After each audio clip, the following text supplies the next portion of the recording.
Hi, Mr. Belvedere. I'm going upstairs now. Wesley, I know I shall regret asking this, but where are your shoes?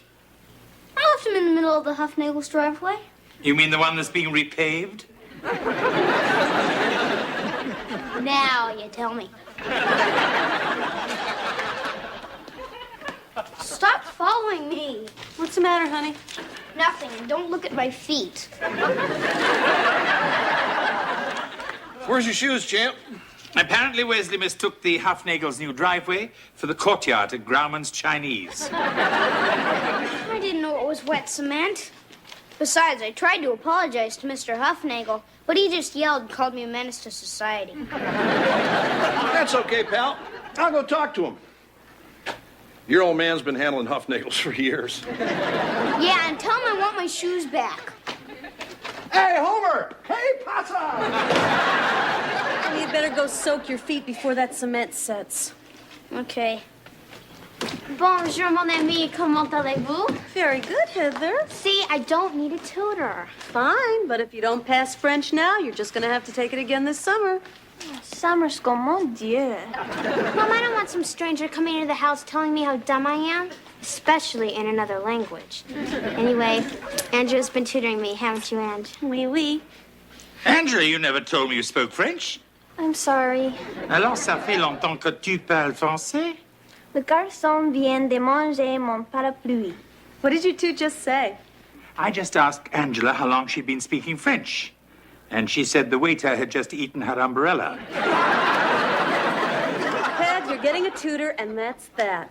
Oui, ma mère. Besides, your teacher said Kyle is a very nice young man, and he's one of the best French students in his high school. A sophomore? Heather, maybe he's cute. Maybe he's got a car. Maybe he's on the football team. Maybe that's him now. Wait a minute, Mr. Belvedere. Don't answer yet. I mean, I gotta go change. Heather's doing my hair. Yes? Hi, I'm Kyle. I'm Heather's tutor. Please come in. I assume this is the Owens residence, but I've been wrong before. Looks like you don't have to worry about your hair. Didn't, but, Is Heather here? Yes, she is. I mean, I'm Heather. Enchanté. Gesundheit. Don't worry, she's not one of ours. I'm Mr. Belvedere, the housekeeper. Yeah, you didn't sound like one of the family. Thank you. Anyway, I guess you and Heather want to get started. Sure. Come on, Kyle, we can go in the dining room. The light's better in there. But I guess you'd have to take my word for that. This is gonna be a long night. Let me take one. Okay, Heather, now let's try it again. You're in Paris, and it's springtime, and you're seated at a small cafe, and the waiter comes over to you and says, "Bonsoir, madame, prendrez-vous un café?" And what would you say? Does anyone here speak English? Heather, come on. Well, I don't know what that means. En français. Say it in French. Oh, je ne comprends pas. Bon, it means would you like some coffee? Oh, okay. Oui, un café, s'il vous plaît. Très bien. Thanks. Listen, Kyle, I gotta go upstairs for a minute. Pourquoi? Oh, just have to go to the ladies' room. Probably all that coffee. En français. Huh? You can't leave until you say it in French. Oh, excusez-moi, mais je, Just go. merci.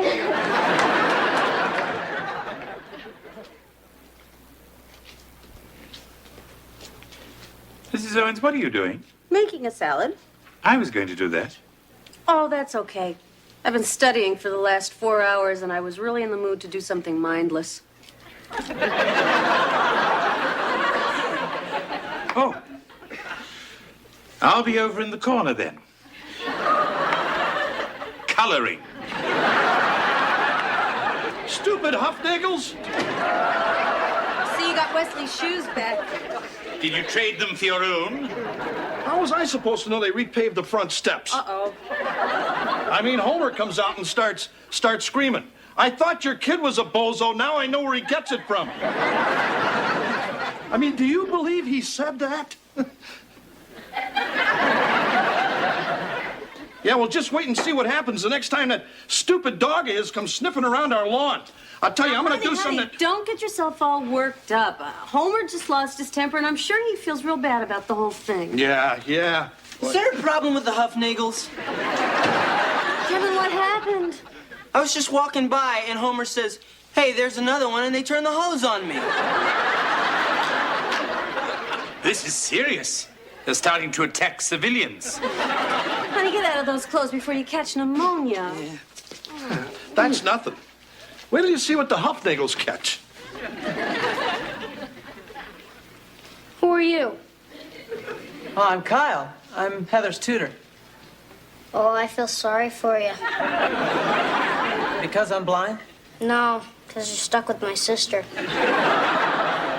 You must be Wesley. So you're really blind, huh? Yep.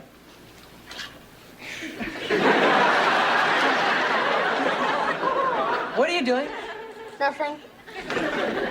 Wesley, leave him alone. Oh, it's okay. He's not bothering me. Yes, I am. Well, we gotta study, so dégage, petite peste. Yo, Pepe Le Pew to you, too. Yeah, that'll be 15 number 7 dinners, 2 dozen egg roll, some ribs, and 10 orders of ramaki. Dad, I hate that stuff. It's got liver in it. Yeah, I want it delivered right away. Oh, the name? Homer Huffnagel. 202 Spring Valley Lane. Looking forward to it. Getting even with the Huffnagels, huh, Dad? Just a little prank I used to pull in college, Wes. Pretty funny, huh? Not bad. I usually order furniture. All right, Wesley, you've had enough fun watching your father sink to your level. Now, take out the garbage. Okay. Hey, Dad, I could dump this junk on the Huffnagels' lawn if you want. Nah, that's okay, Wes. But it was a lovely thought.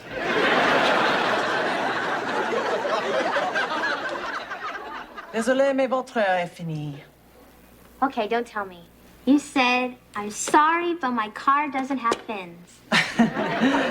Close. No, I said our time's up. Oh, okay. I learned a lot today. Hey, that's great. So when do we get together again? Oh, I don't know. How about Saturday night? Well, I usually go out on Saturday night. Well, yeah, that's kind of what I meant. Are you asking me on a date? Well, I don't see anyone else in the room. Is that a yes? Yeah, I guess so, sure. Great, then we'll see you Saturday. Yeah, see ya.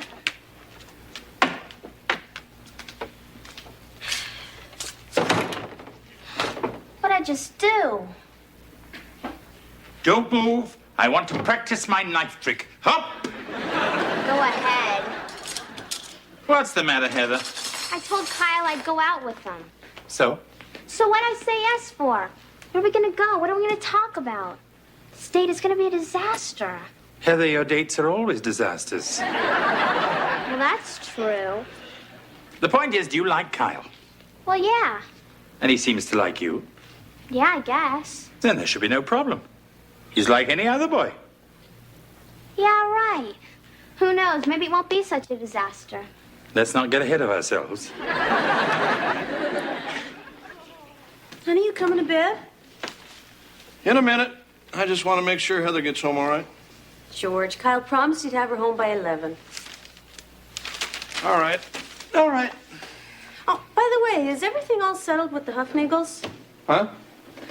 Well, I waved to Hortense today, and she did something back, but I don't think it was a wave. Don't worry, honey. I settled everything. Who's that? Hey, maybe Heather forgot her key.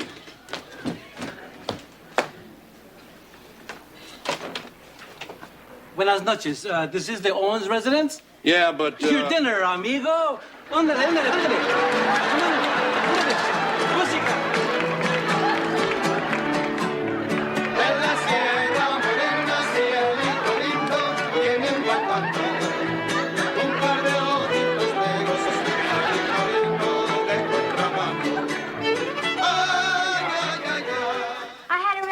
fun tonight.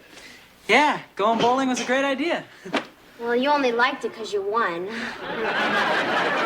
So, you gonna ask me in, or am I in already? Oh, sure. Come on in. We can listen to MTV or something. Do you smell nachos? Why don't you sit down and I'll go get us some drinks. I guess you're not thirsty. Can I ask you a sort of personal question? Sure. What do you look like? Gee, I don't know. I've got brown hair and my eyes are hazel. That really doesn't help me a whole lot. Do you mind if I feel your face? Huh? Oh.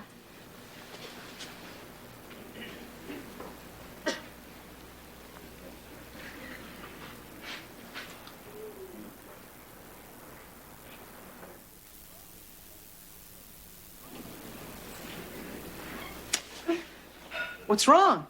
Nothing. Why'd we stop? I don't know. I guess I've never held my breath that long. You want to go for the record? I think I'd better go get those drinks. Are you mad at me? No. Is it because I'm a better bowler? No. Is it because I'm black? Kyle, you're not black. I'm not? Cut it out. Look, you're a real nice guy, but don't you see? No, I don't. Is that the problem? Oh, no, of course not. Are you sure? Sure, I'm sure.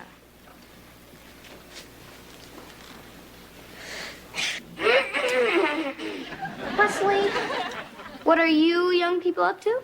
Wesley! Are you kissing my sister?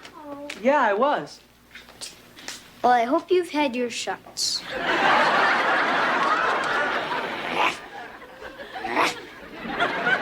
George, this stupid feud with the Huffnagels has gotten completely out of hand.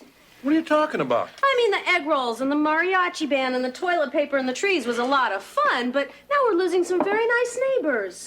We are? Yeah, the Huffnagels are moving. There's a sign out front that says open house, and there must be 30 people standing on their lawn. George!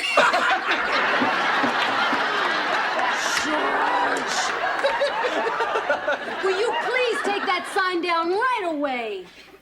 What kind of example are you setting for your children? It was his idea. Come on, guys. Let's go do what your mom says. Hello? No, this is not Monique's house of pain. I wish we thought of that.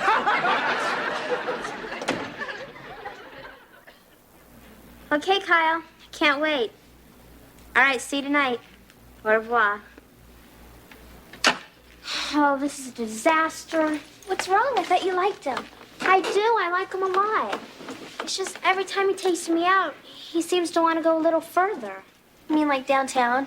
No, Angela. Oh, so what have you guys done? Nothing. Well, what does he want to do? I don't know. Stuff. You know, when you think about it, the whole thing's really very romantic. Just like an officer and a gentleman. Huh? I mean, except you don't work in a factory. You're failing French. And Kyle's not in the Navy. He can't see. The thing is, I like Kyle.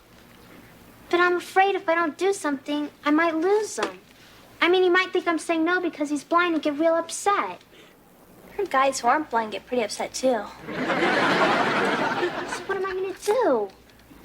Well, Heather, I think you should do whatever your conscience tells you to. Then call me and tell me all about it. Hi, hon. Hi, Mom. You and Kyle gonna study tonight? We'll try not to bother anybody. Oh, that's okay. We're all going to the hockey game. You are? Was Mr. Belvedere going too? No, I think he's going to an art exhibit. He is? Something the matter, honey? Oh, no. It'll be nice having the house all to ourselves. I'm very proud of you. Why? Well, for one thing, you're doing a lot better in French. Oh, merci. And I'm very proud of the way you've been handling yourself with Kyle. I mean, a lot of girls your age wouldn't be able to see past his handicap, but you didn't let that stop you. Oh, no, not me.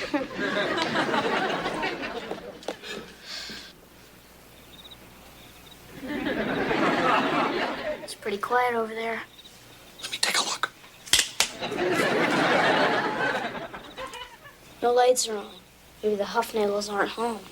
That's the oldest trick in the book, Wes. Besides, they're dying to get even since we had that fertilizer delivered. Are you guys still down? Fellas, we're gonna be late if we don't get going. Good Mom, there might be Huffnagels out there. Yeah, well, I don't think they're silly enough to be lurking out in the bushes, so can we please go? Okay. But stay low. Right there.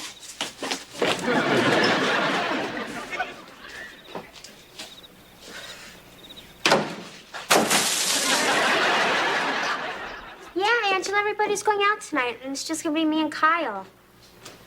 No, I don't know what I'm gonna do.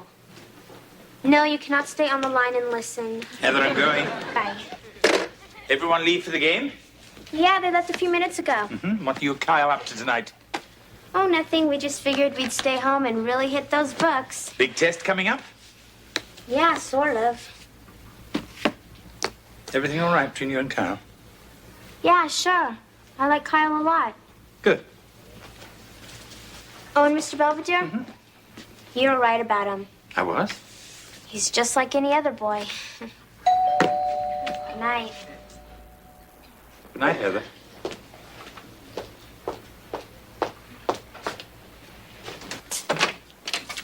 Hi. Hi. These are for you. Thank you, Kyle. They're beautiful.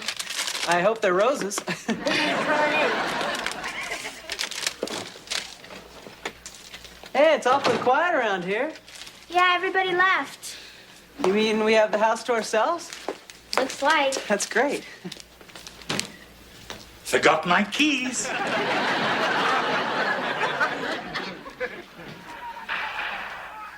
Mr. Belvedere, shouldn't you be leaving for your exhibit? Oh, no. I hate being the first one at an affair. Don't you? Anyway, did I tell you this is one of my favorite movies? Yeah, about 45 minutes ago. I guess time flies when one's preventing fun. Mr. Belvedere. All right, I can take a hint. I suppose you children want to get along with your French? Thanks. Heather, I'm leaving now, unless you need me for anything. No, it's okay, Mr. Belvedere. Very well. As we say in the south of France, you'll be good now. Well, I guess we better get started. Sounds good to me.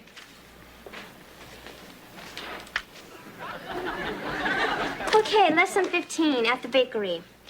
Pardon, monsieur, ces croissants sont-ils frais? You know, you smell real pretty tonight. Merci. Combien coûtent les éclairs au chocolat? Heather, I'm not interested in chocolate eclairs. Pourquoi? Kyle, What's the matter? je ne suis pas prête pour l'amour. Excusez-moi. Heather! No!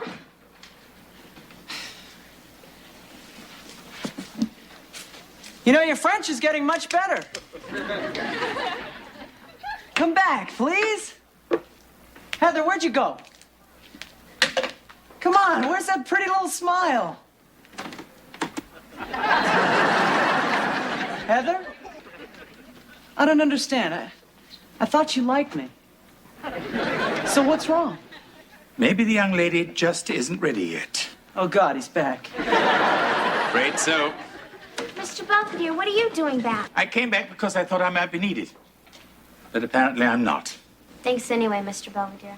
Well, good night again. I guess I better get going, too. Yeah, I guess so. Actually, I suppose I should thank you. For what? Oh, for turning me down and making me frustrated, just like you would any guy. Oh, it was nothing. Oh, see you Monday? Yeah, sure. Good night. En français. Bonsoir, Kyle. Bonsoir, Heather.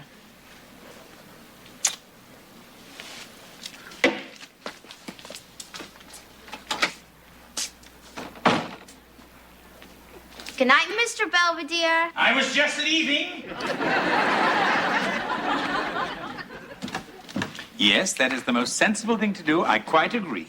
Just a moment. George, I have Homer Hufnagel on the phone. Why? I proposed a truce. What? I think this silliness has gone on long enough. And Homer has agreed to cease hostilities effective immediately.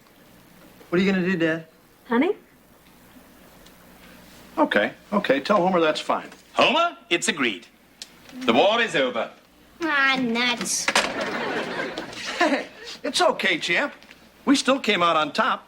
We got him last with that insurance salesman we sent over. Remember? Yeah. Maybe I'll go over and tell Homer there's no hard feelings. An excellent idea, George.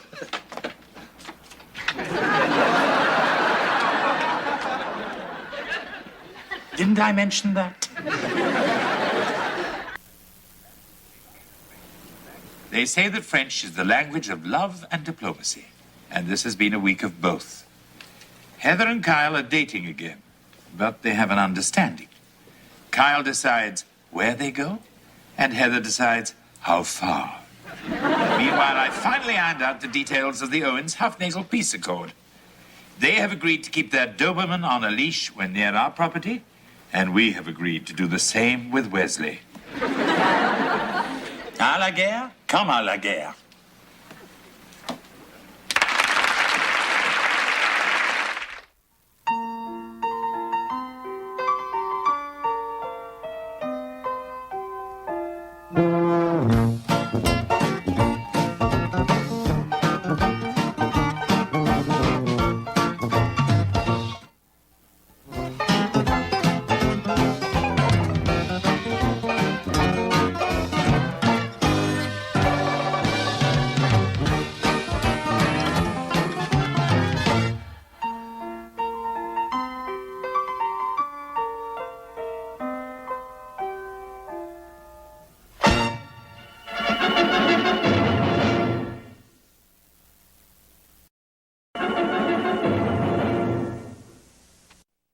Hi, guys. Oh, hi, honey. What a nice surprise. What happened, Kev? Did you get kicked out of your apartment? No, I just thought I'd move in for a while. I kind of miss you guys. Oh. And anyway, my apartment doesn't allow pets. What? Hey, Kevin. Here's Mr. Whiskers. Who? Oh, Mom, this is my friend Ginger. Hi. Ginger is leaving town for a few days, so I promised her I'd help take care of her cat. I got a grant to study in Malibu. Anyway, I gotta get going, so just remember to feed him and to love him, and Mr. Whiskers will love you right back, just like he loves his mommy. Yes, he will. Oh, don't worry, I'll take real good care of him, I promise. Thanks. And I promise to take care of you, too, just as soon as I get back.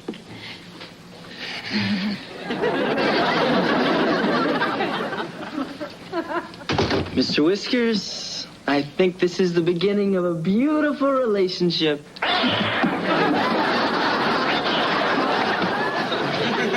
That's it. I quit. What's the matter? The station manager called me into his office today. Tells me I gotta lose weight. Why? I mean, you're not that fat. Yeah, and besides, when you're on TV, you get to hide your stomach behind that big desk. Yeah, well, not anymore. They wanted to make the 6 o'clock report less formal. So now they're making the whole news team sit behind the stupid coffee table. Skip told Tammy my gut looked like the centerpiece. Well, at least you got to take it home. I haven't put on that much weight, have I? Gee, I don't know, Dad. I mean, remember the last time we all went to the park? You and Mr. Belvedere went on the seesaw and it stayed even. Come on, honey, it's no big deal. We'll just put you on a little diet. I gotta lose 15 pounds in 10 days. Or we can wire your mouth shut. Don't bother. The station already made arrangements. They're sending me to some place called Pleasant Valley Ranch and Spa. Some fancy fat farm up in the Poconos. Honey, these reservations are for the two of us. Yeah, well, I want you to keep me company. Oh, George, I'd love to, but I can't go on such short notice. I have court. Huh? Well, I can't go to this flab fest all by myself. I mean, someone's got to go with me, right? I'm back.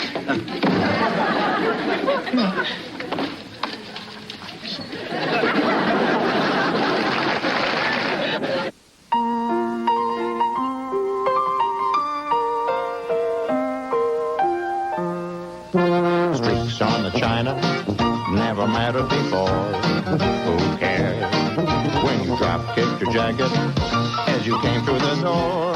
No one glared. According to our new rivals, life is more than mere survival, and we just might live a good life yet. It's sizzling hot.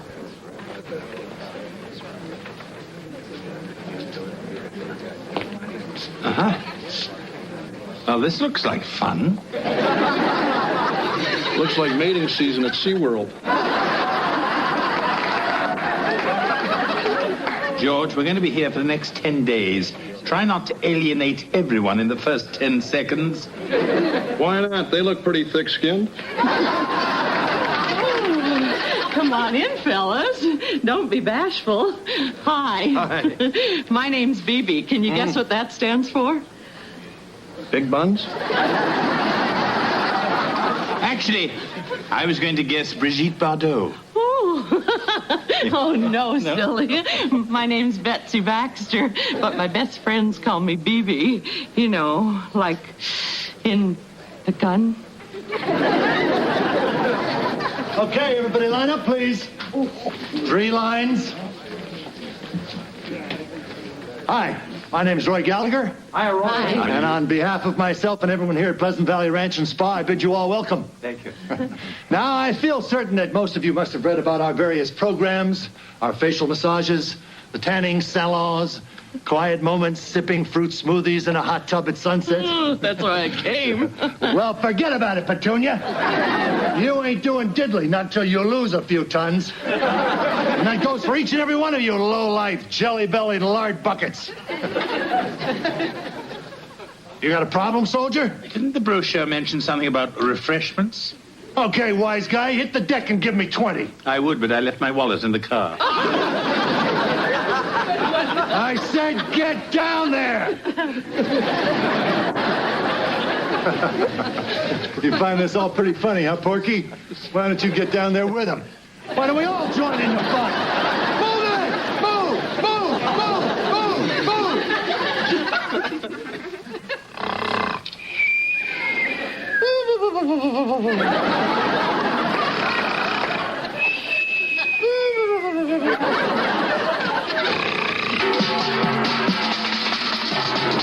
Okay, sweethearts, let's hit it. You got a 10K run in 5 minutes. George, we better get up. Go away. George, you're not going to lose any weight lying there like a lump. Fine, and let's take a hike to a house of pancakes. Look, George, I don't like these things that start like 17 any more than you do. But since we're here, we might as well make the best of it. Yeah, I guess you're right. M&M? Now, Dandy, you know what happens if they catch you with these?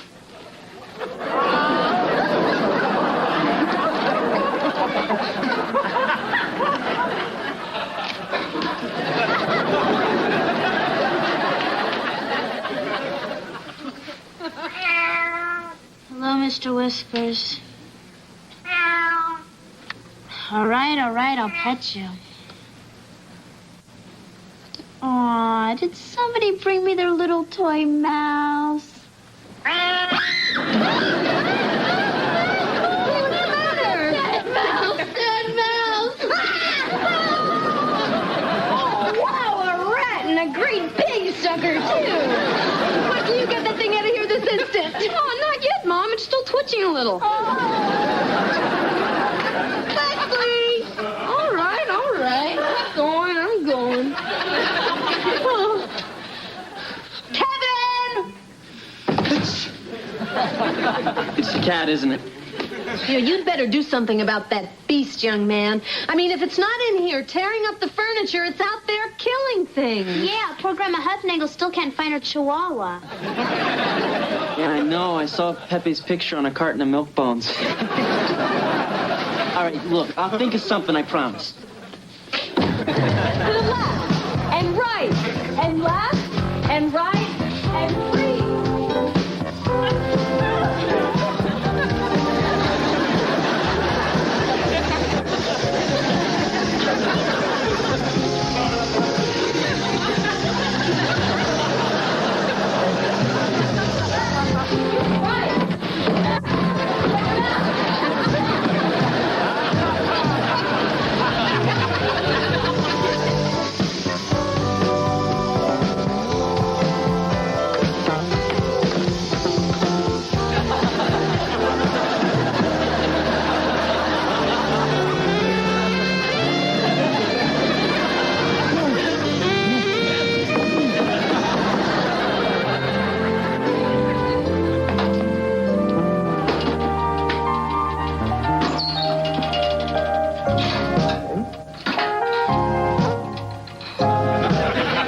I can't believe that dinner, Belvedere. I scraped more appetizing stuff off my windshield. Oh, I don't know, George. I found it quite delicious and satisfying. Come on, big guy. This is me you're talking to. I've seen you eat ding-dongs underwater. Look, I know this diet isn't easy, but it's as Colonel Gallagher says. We have to channel our negative food energy into more positive endeavors. Come on, Lynn. We have a date, remember? Be right with you, BB. She ain't Sarah Lee, but she'll do.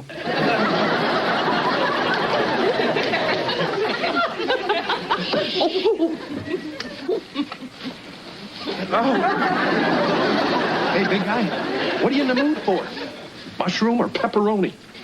God's sake, what are you all doing? We're having a pizza party. Me and the gang decided that tofu junk just wasn't cutting it, so we ordered us some real food. But what about your diets? You're all doing so well. Oh, come on, Lynn. One little piece isn't going to hurt you.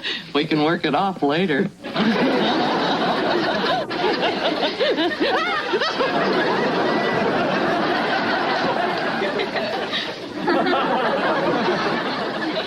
I saved a slice for you.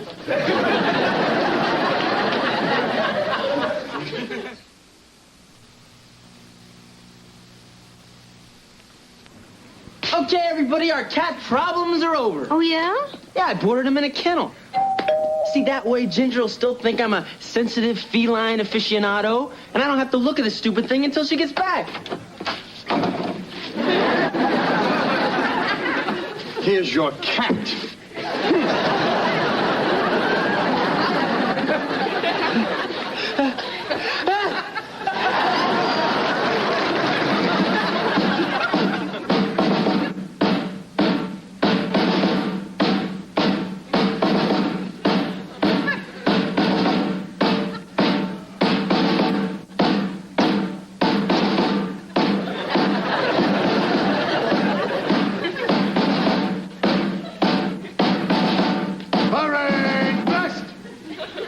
Lieutenant? George Owens, Lynn Belvedere, are you prepared to accept the charges being levied against you? No, but I wouldn't mind reversing the charges.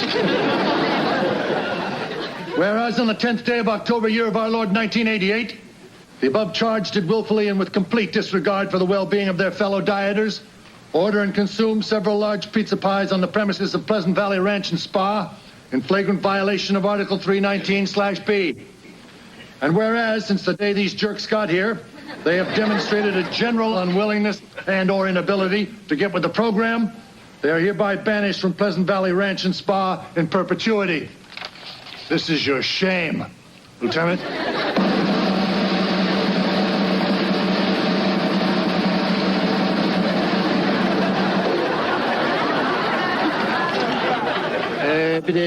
That's all, folks. Left, turn.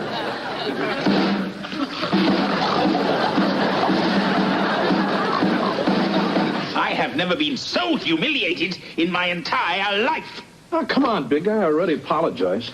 Don't you big guy me, you pig-nosed delinquent. I liked it here. I liked the diet, the discipline, the people.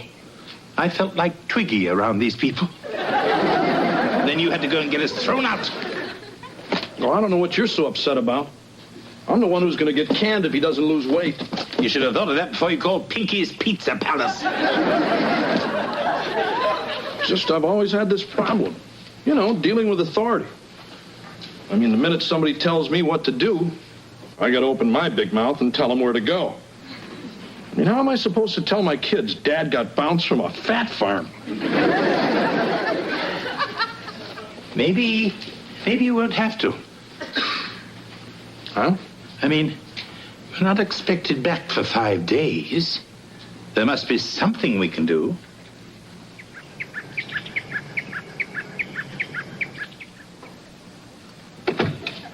Okay, fellas, this here's it.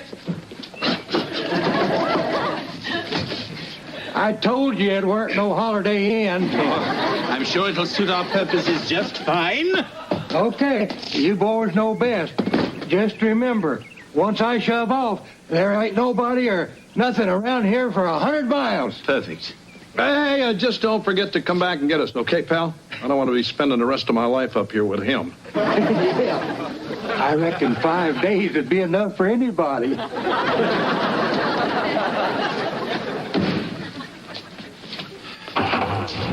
So you still think this is such a great idea? Oh, it won't be so bad, George. We'll eat right. We'll get plenty of exercise. We'll take long walks in the woods. The pounds will simply melt away.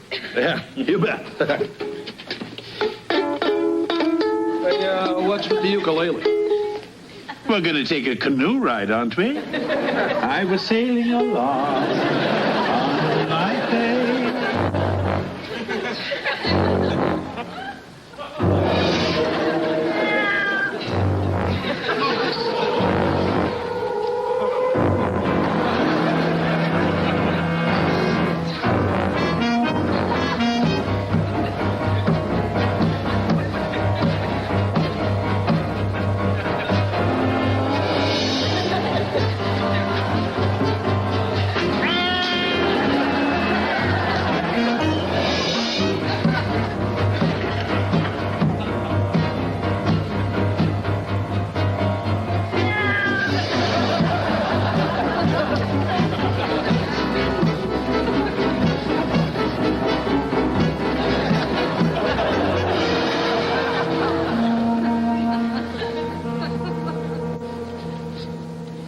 Oh, this is a nightmare. I can't believe we're letting a cat take over our whole house. It's all Kevin's fault. He always does stuff like this to impress girls, and then he never even gets any sex out of it. Whistling. Well, it's true. Shh. I think I hear it coming. Oh, God, I feel like I'm in a diary of Anne Frank. Hey, what's everybody doing? He doesn't know we're in here. Who doesn't know we're in here? Mr. Whiskers, who do you think? Didn't you see what he did to our house? Well, yeah, but one cat couldn't do all that. He had a party. So, what are you going to do about it? Hey, come on, guys. Give me a break. It's only for a few more days. I mean, it's just a defenseless little pussycat. I mean, he wouldn't hurt a fly.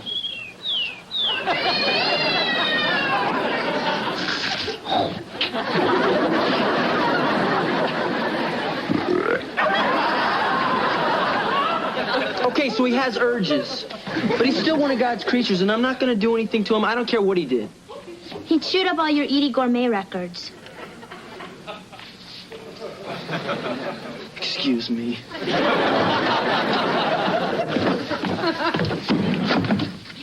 Forgot something.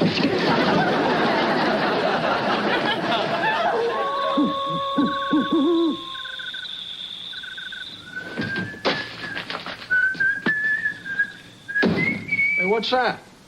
Dinner. Oh, yeah? What you make? I call it gulag gazpacho. It's a little recipe I picked up in a Siberian labor camp. Tastes like boiled grass. It is. That's it, Belvedere. We're history. I knew we didn't bring enough food. When Club Cadiddlehopper comes back, all he's going to find is 2 piles of bleached bones sitting in a puddle of hoop cheese. What do you think you're doing? Bon appetit. Well, where's mine? This is my dinner. Go mow your own. I want yours. Oh, sure. The other man's gruel is always greener. Give me that. That's mine. Hey, what's happening to us, Belvedere? I mean, we're fighting over a cud casserole. It's the madness, George. The madness that comes with hunger. I saw it on a lifeboat once. 15 of us fought for days over a single piece of Pez. So what are we going to do, big guy? Nothing. We must simply try and control ourselves and think of something else besides food. Yeah, like we could play cards or something. Mm-hmm. Or maybe I can find a ball game on the radio over there. Splendid idea. And remember, Pizza Posse, they deliver. There's nothing like a thick, juicy steak. This just in. Survivors of that Peruvian airline crash have just been found in a remote section of the Andes. Isolated for several weeks, it's alleged that passengers were forced to resort to cannibalism in order to sustain themselves. Now on to sports.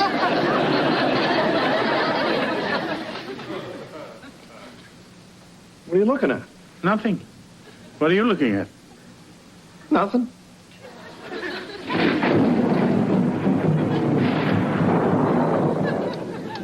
George, I was just going outside to chop some more firewood. Oh, great idea, big guy. Maybe I can give you a hand, so to speak. Well, after you. Oh, after you. After you. You go.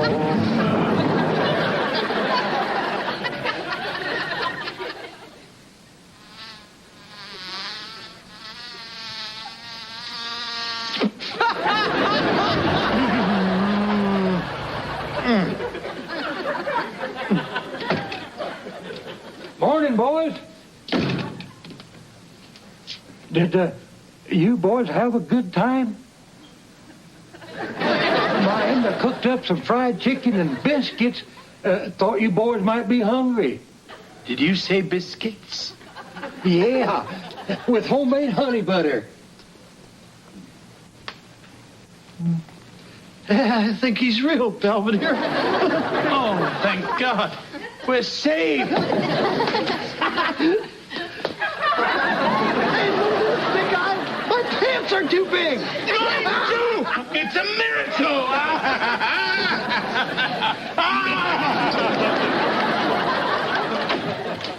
We're back. Oh, hi, honey. Gee, you guys both look so thin. Do you really think so? Wow, even your butts got cute. Gee, thanks, kitten.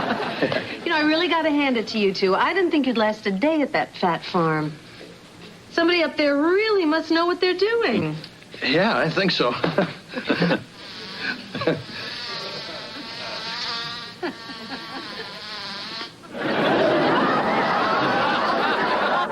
You got the last one.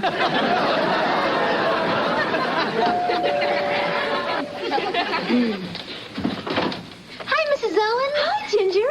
I came to pick up Mr. Whiskers, my cat. Kevin, Ginger's here. Hi, Kevin. Hi, Ginger. How was California? Oh, it was great. We even had an earthquake. Great. So, where's Mr. Whiskers? Mr. Whiskers, funny about him. Huh? What? Well, it's just, see, somehow his favorite ball got glued to the middle of the street. And he was out there trying to get it, and there was this moving van. It just came out of nowhere. Kevin. What? Where's my cat? Here you go.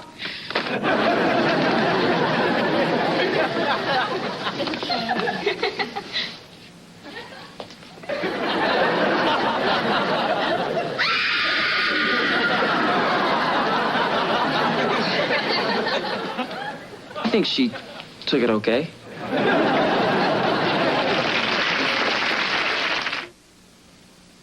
Mr. Belvedere will continue in a moment. At any rate, George and I continue to adhere to our diets. And I'm proud to say the word ding-dong isn't even in our vocabulary anymore. George's station is thrilled with the look of their new slimmed-down sportscaster. And as for me, I'm happy to report I look simply stunning in my new Brazilian swimming briefs. Of course, that's only my opinion. I wonder what the neighbors would think.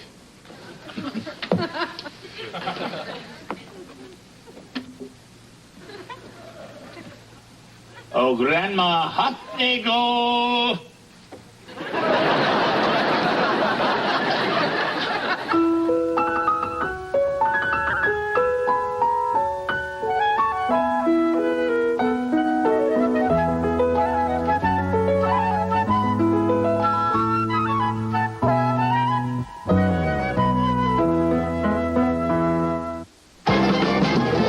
Sunday following Incredible Sunday, the on-camera murder of a guest leaves the staff scrambling to cover its own story on Studio 5B. Then, they're the one and only Dan Aykroyd, Sigourney Weaver, and Bill Murray star in Ghostbusters on the Sunday night movie. You will? I think I better stay home from school today.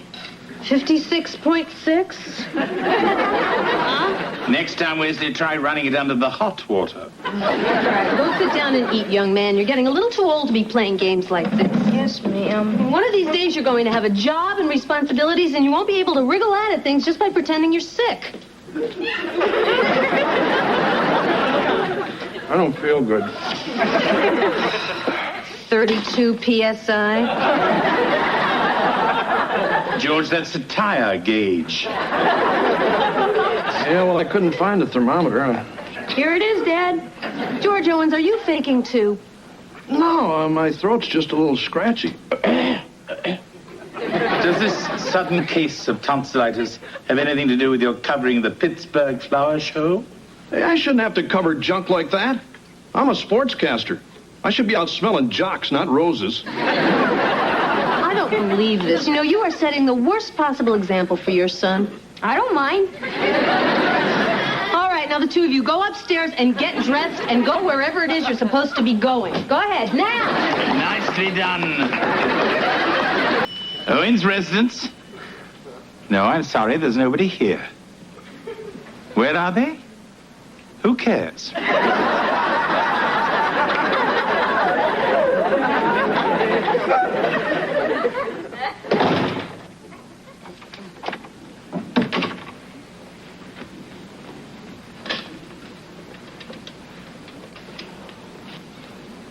Hello, Allegheny Junior High. Yes, this is Mr. Belvedere speaking. I'm calling about young Wesley.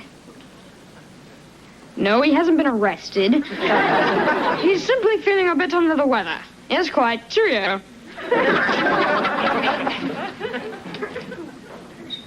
Anybody home?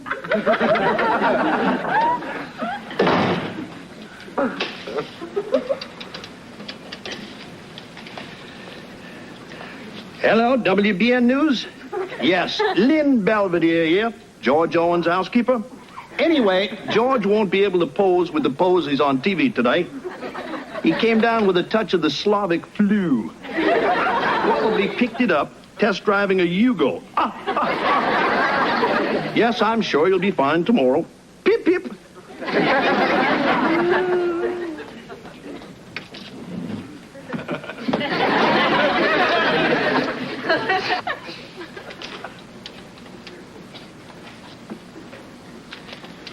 Yeah, Venus Adult Theater.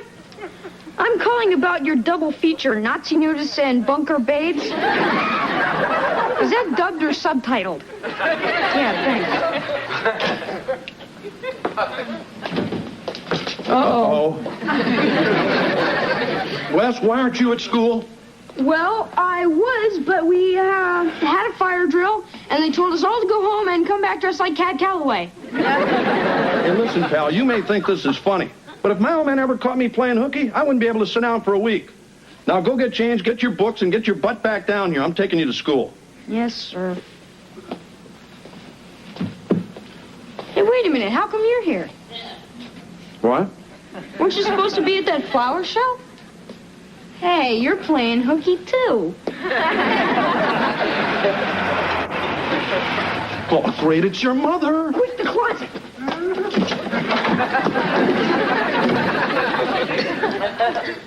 There you are. Probably forget my head if it wasn't screwed on right. That was close. Yeah. Anyway, I'll go up and get my books. Okay.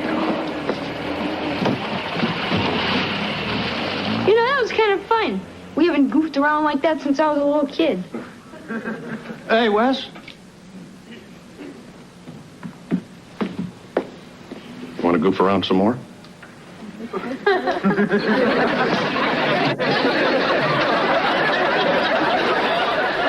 And anyway, here's old Ringo Owens. At least before we took his drums away. Hey, there's you, pal. Running up the phone bill. Whoops, there's your sister. Hard to believe she was ever that little. Hard to believe she ever sold any cookies. Okay, get ready, pal. Here's your old pop as a baby.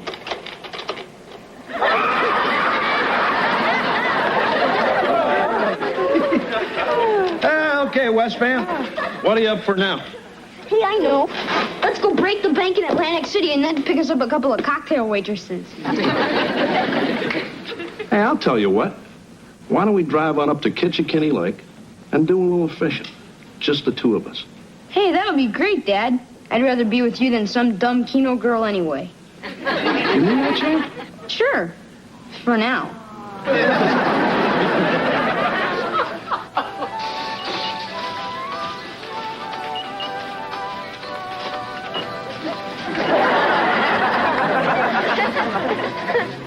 Attention, food basket shoppers. Attention, food basket shoppers. Today's fresh fish special, succulent New Jersey flounder. No skin, no bones, no syringes. Okay, Dad, I'll get the cookies and the donuts. Great. I'll get the beer and the bait.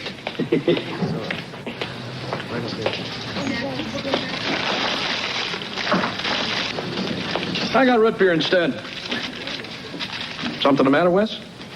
No, it's just I found an open bag of Oreos here, and there's no donuts left down there. Nah, it can't be. He's still on his diet. Striped shortbread. Hello, Doris. Hello, Lynn. Back for another sample? You know how I feel about your cheese? Are you sure that's all it is, Lynn? I mean, is it my brie or is it me? I'm not sure, Doris. I've never had you sit on my Ritz.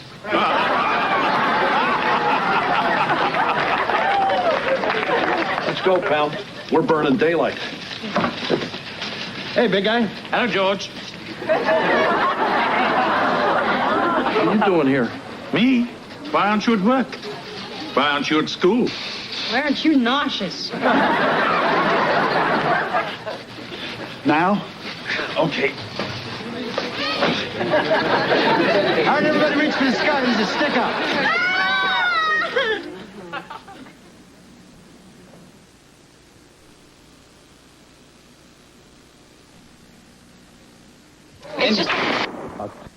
Okay, everybody stay cool. Nobody will get hurt. Okay, open these babies. We ain't got all day. Bill, get the money.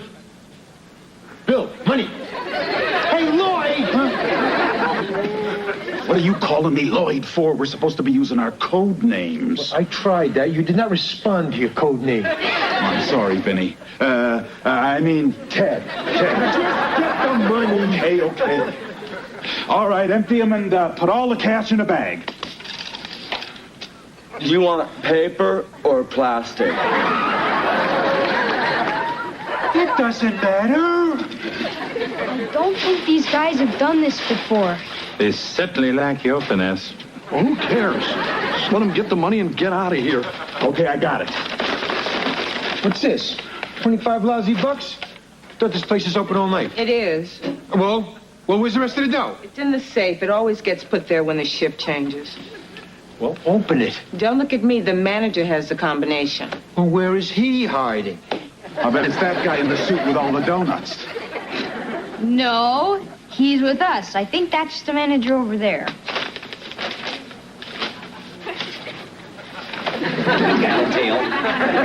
Just open it, get the money, we'll get out of everybody's hair. Well, West Man, it looks like we might make it up to the lake after all. Or not. Believe this. What'd you go and set the alarm off for? I told you we were leaving. I'm sorry. I guess I lost my head. Food basket, where every day is double coupon day. Oh, just a second. Let me ask. It's the police. They want to speak to the dirtbag in charge. That's you, Vinny. Yeah.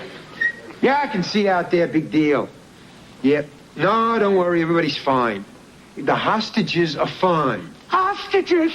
Are we hostages? Oh. My God, are we going to Beirut? No. Hey, just hold it, will you? Just hold it. No, everything is fine. They're fine, but they won't be unless you clowns give in to our demands. What are they? Perhaps you could have them send in some sandwiches. Hey, yeah, maybe they could send in some sodas, too. Hey, moron, we're in a supermarket. So? Look, tell them to call back in an hour. My comrades and I will issue a full complement of our demands. Save the planet. I just told them not to sound political. They take you more serious that way. Oh, good thinking, Vinny. Excuse me, but how much longer is this going to take? My ship ended a half hour ago.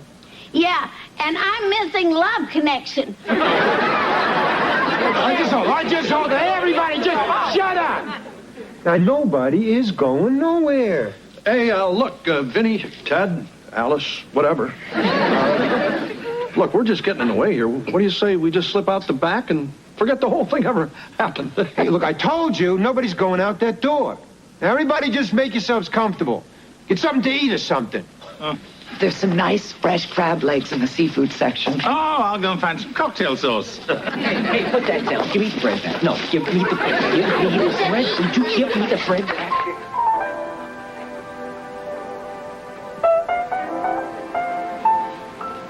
We'll return to the light touch of Lanzarone following this special news update. The food basket hostage crisis, day 1. Although the gunmen have not yet disclosed their demands, sources confirm they did use the phrase "save the planet," prompting police to speculate they may be up against a radical environmental faction, such as Germany's Black Forest Brigade or a similar eco-terrorist group. Here's something like that, and it really puts things into perspective. Oh? Yeah. I mean, you think you've got it real bad. And then you see what those poor hostages are going through. Makes all your problems seem so petty. We got the phone bill today, didn't we? Okay, we want a Learjet gassed and ready to go. 12 million in unmarked bills.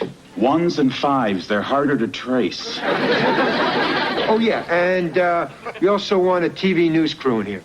I mean, why? Because our tropical rainforests are under siege. Under siege. Yeah, and we feel it's high time the people of Earth found out about it.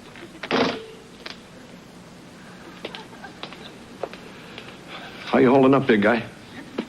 Well, there are still cookies left, if that's what you mean. This is all my fault. If I'd have just taken Wes back to school and gone and done that stupid flower show like I was supposed to, we wouldn't be in this mess. I still would. Look, George, don't be so hard on yourself, wanting to spend time with your son. No? I mean, after all, when he's at home, you're usually at work. And when you're at home, he's usually at detention. Hey, what's with you and these cookies anyway? I thought you were still on a diet. It pains me to say I fell off the wagon some weeks ago. But I never see you eating this junk at home. That's because I eat it at my storage facility under the expressway. I'm so ashamed.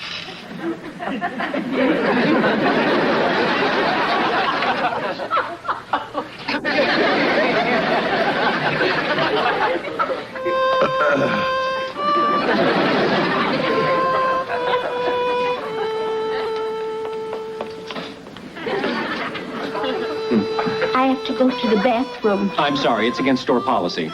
Oh, yeah? Tell that to those roll-up prune things I just ate. Give her the key for crying out loud. All right. Just don't lose it.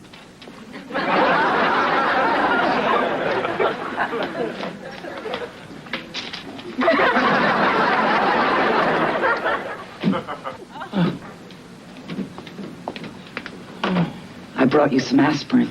Oh, thank you. Just have it, I guess.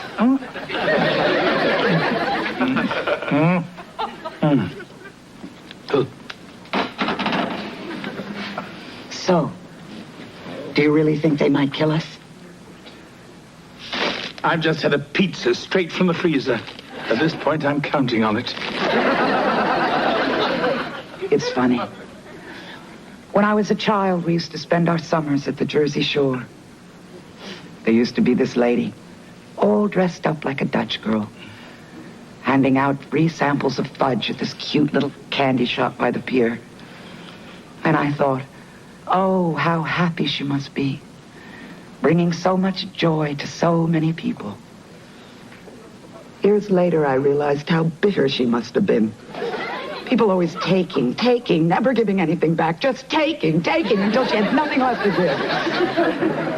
Well, there's more to me than cheese balls, buddy. Maybe just once I'd like someone to sample me at room temperature. Hey, look, Wes. I got us a couple of suckers. Whoa. What are you doing looking at this stuff? I don't know. I just woke up one day and for some reason it seemed interesting. Yeah, well, it happens to the best of us. Hey, Wes, we never really did have that talk, did we? You know, about the birds and the bees. You mean about sex?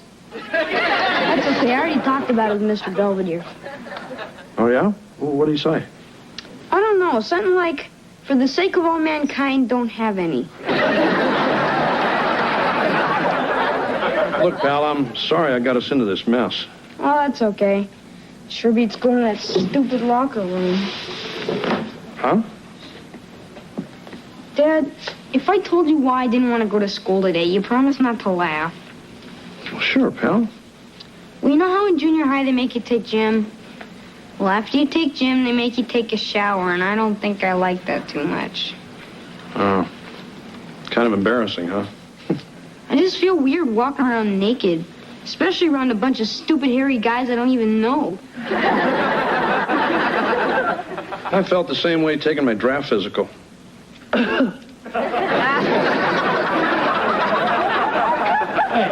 That's okay, pal. Someday you're going to be one of those hairy guys yourself. In the meantime, if it bothers you so much, just do what I used to do. What's that, Dad? Sneak into the girls' locker room and take a shower with them. Okay, everybody, look sharp. We're going to be on TV. What? Hey, Dad, isn't that guy the anchorman on your station? Oh, God. It's Skip. Okay, as you can see, the hostages are okay. Nobody's been hurt. Good for them. I never felt more miserable.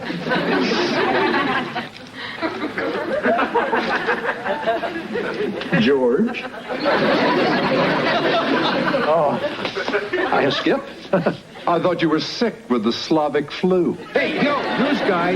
What about our demands? I mean, what's happening with the money? Yeah, and the rainforests, too. Don't even talk to me about plants. Thanks to you, I had to go to that stupid flower show. I spent the entire morning in a pollen-induced frenzy. Look, Mr. Hollings, don't be so hard on George. Who are you? Lynn Belvedere, Mr. Owen's housekeeper. You have a housekeeper? Hey, guys.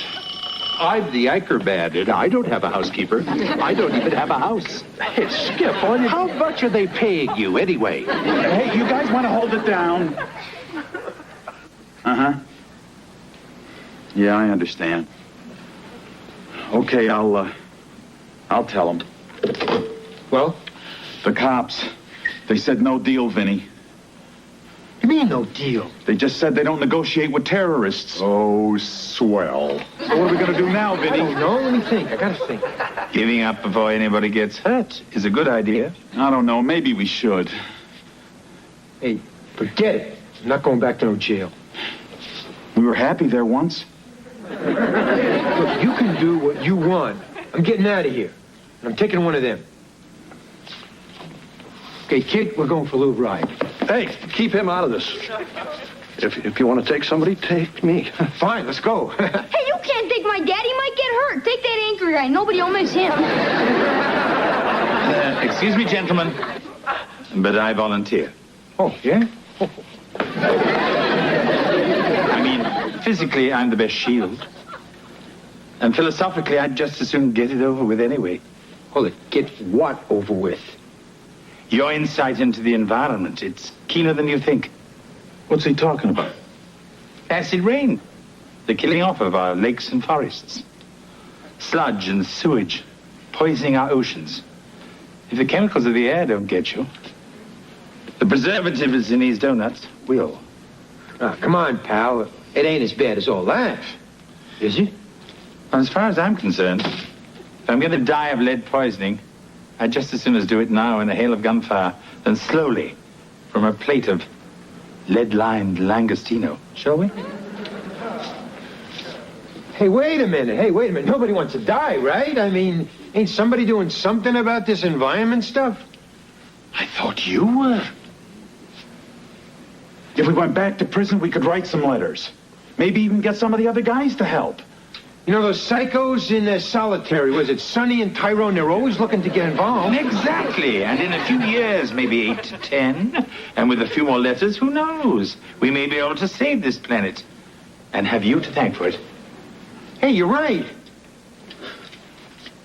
We can make a difference. Hey, boy.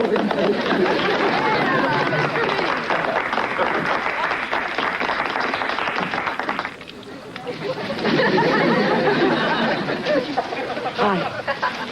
Hello. I just wanted to say how wonderful you were back there. The way you handled those desperate men, I thought my heart would melt like a pound of Monterey Jack. It was really nothing. And I'd also like to apologize, for what happened. We sample people are usually discouraged from showing our true feelings, and sometimes we just go a little berserk. It's just that when you kept coming by so often, I couldn't help but think it wasn't just the cheese you liked, but maybe you sort of liked me too. Not at all. Ready to go, pal? Yeah, sure. Well, we don't spend the day together often. But when we do, it's a doozy. Yeah, that's for sure. So what do you want to do tomorrow?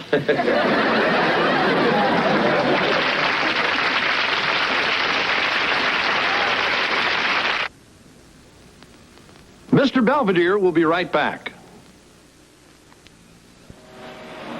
At any rate, our little supermarket escapade is now behind us. We returned home to find Mrs. Owens had dinner waiting on the table, thus beginning the second ordeal of the day. As for my diet, I vowed to start producing again tomorrow. But first, I must reduce my inventory.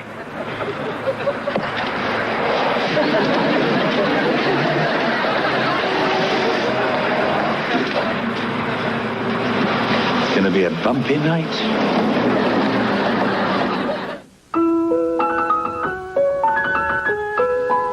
I'm Ted Koppel. Later on Nightline, a new gag rule in Great Britain and some alarming steps to... Come on, honey. There's nothing to be afraid of. Besides, you wouldn't be going to the dentist if you'd brushed when you were supposed to and you didn't rot your mouth with all those sweets. Oh, look, this is ridiculous. I want you out of that bathroom right this minute. Shall I call the SWAT team? I don't know what else to do. Let me try. Look, if you go to the dentist like a good soldier, when you come home, Mr. Belvedere will make your favorite triple scoop chocolate crunch sundae.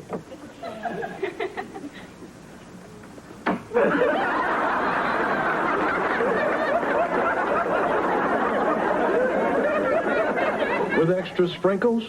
Of course.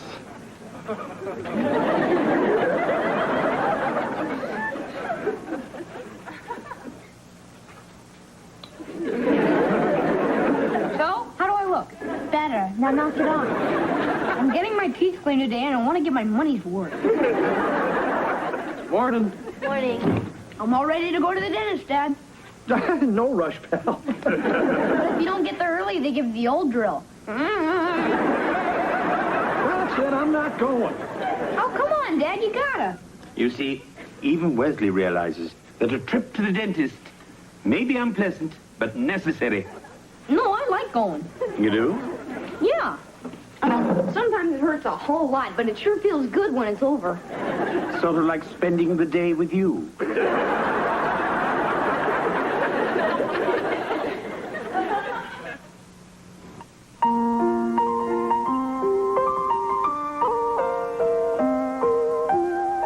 Sticks on the china never mattered before. Who cares when you drop kicked your jacket as you came through the door?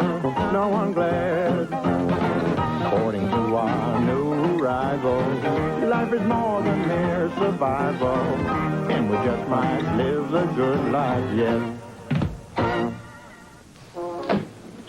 Is everything all right? I still can't find a roommate to split the rent with, and have a lot of other bills and stuff. I'm just having a little trouble making ends meet. Oh, well, you know, your father and I can always help out. No, it's too much money to get from you guys. I was going to ask Wes. Anyway, I don't want to start borrowing, so I just decided I'm going to sell my Barracuda. Oh, you love that car. Yeah, but it's okay. I mean, I'm right across from campus, so I'll be fine. Well, if there's anything else we can do, you just ask. Well, you could let me borrow your Porsche. That's right, dear. Keep your sense of humor.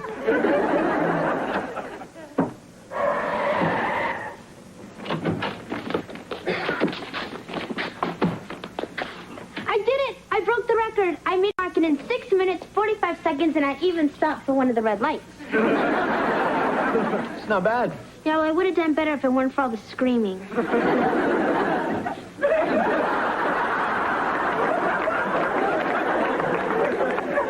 Hi, Miss Belvedere. Aren't you coming in? First, put the car keys on the counter. Now step away from them. Now I'll come in. Hey, Miss Belvedere, you want to help me with this ad? I'm trying to sell my car. Fine, I'll buy it. Huh? I want my own transportation. Yeah, but you don't even know how much money I want. It's bound to be cheaper than trauma care. Okay, you got a deal.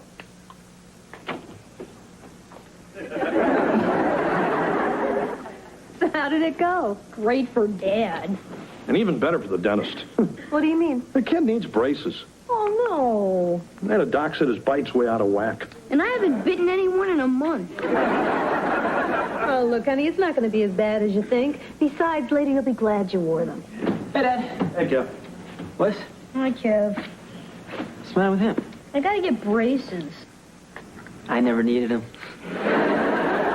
Yes, you did. We just couldn't afford it.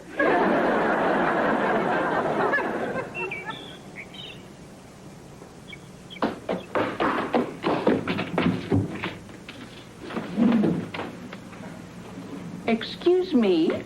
Oh, Mrs. Myers. Is that a fire hose I see? Yes, ma'am. It's funny. I don't see any fire. I don't smell any smoke. Oh, yeah. I guess Mr. Jones must have put himself out.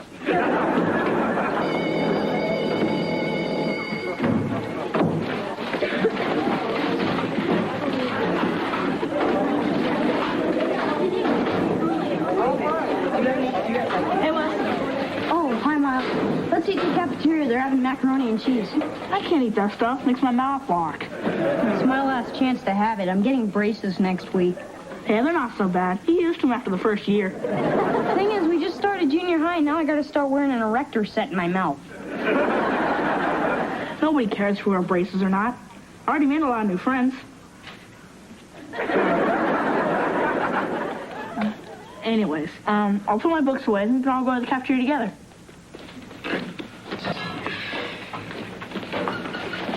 Wesley. Oh, hi, Kimberly. You better be careful. Mr. Jones is still pretty mad at you. Yeah, well, I didn't know a Bunsen burner could go that high. So I was going to eat out on the lawn. You want to come? I promised I'd eat in the cafeteria with Miles and his friends. You mean the heavy metal group? Huh? That's so sweet of you, Wesley. Treating them like normal people. So you want to come with us? No, thanks. It's really coming down up there. Hey, champ, what's up? Oh, I got a hot date, so Mom's let me borrow her Porsche. You never let me. Well, I will the next time you have a hot date. That's Tuesday. You want to meet her? Anyway, I'm starving. Where's Belvedere? He just took Kevin's car to the market. He took my car out in the rain. So? Hello. Mr. Belvedere, you're soaked. Yes, that happens when one walks 3 miles through a typhoon. Yeah, I guess I forgot to tell you that sometimes the distributor shorts out if you let water get into the engine. Well, it had to go somewhere after the passenger compartment filled up. Yeah, I guess I also forgot to tell you that the back window doesn't go up. Because there is no back window. The handle works great. Not anymore. Well, I better get going. I'll see you. So, what's for dinner? Soup. Wesley, did you finish all that marshmallow fluff? Yeah, I made a peanut butter and marshmallow sandwich. How disgusting. Now I have nothing to put on my liverwurst. What are you watching? Village of the Damned. Oh, yes, you were born there, weren't you? What's the matter? I'm getting my stupid braces tomorrow. Oh, I'm sure it'll be fine. Yeah, I know, but what if there was someone you liked a whole lot, and she liked you, only you were afraid she wouldn't if you had braces? I don't think a person like that's very nice. And not really worth liking. Well, what if you already knew she wasn't very nice, but you liked her anyway? Look, Wesley, braces aren't going to change who you are. They certainly shouldn't change what people think about you. So you're not going to start calling me Metal Mouth? Certainly not. You know I have much better names than that.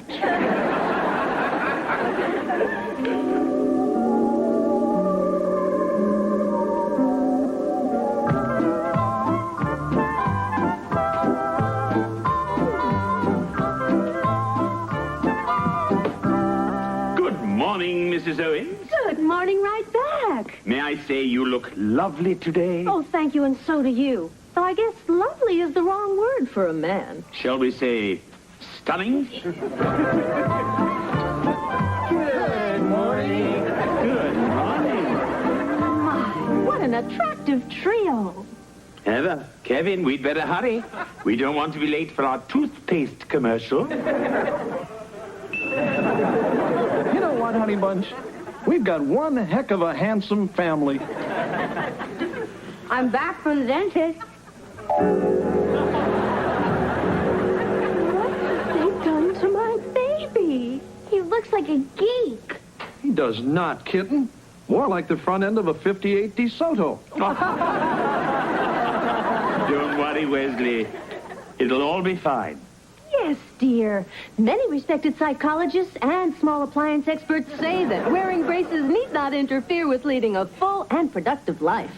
Sure, Wes. Oh, God! I'm wearing pencils! Look out! He's contagious! What did you do to me? I'm sorry! It's too late! I'm sorry!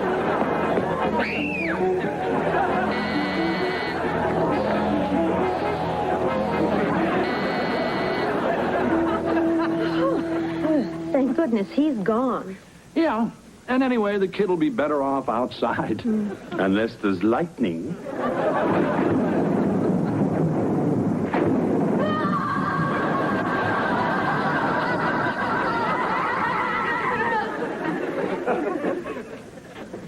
What's the matter? Nothing. Because I'm not getting braces ever.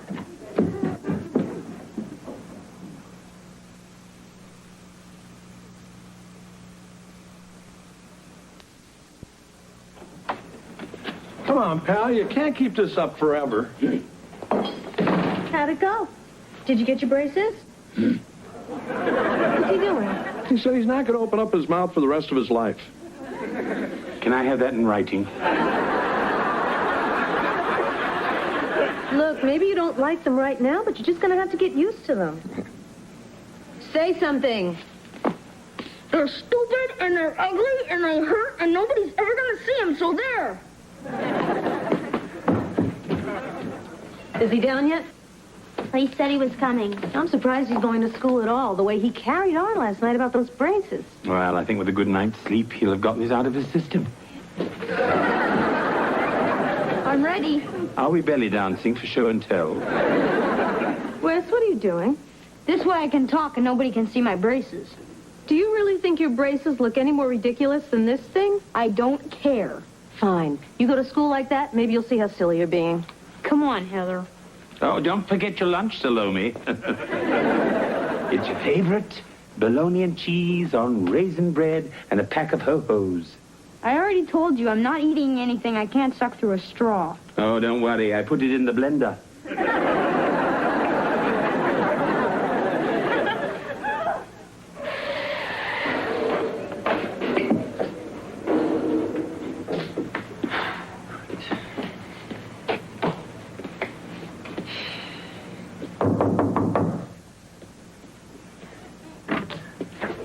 Forgot to tell you the brakes might need a little tightening.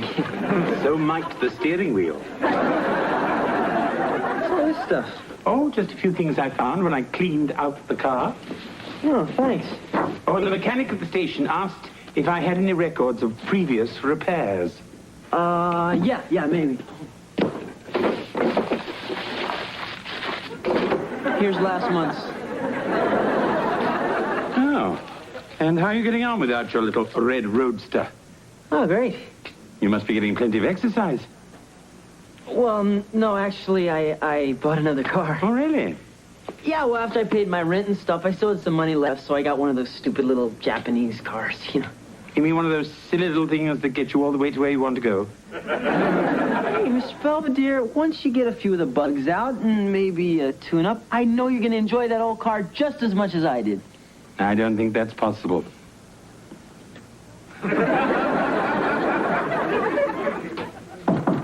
Come in. Oh, hi, Mr. Belvedere. Hello, Miles. Is Wesley here? We're supposed to go to the library together. I believe he's out doing some chores, but it should be done soon. Now, there's that blasted bottle opener.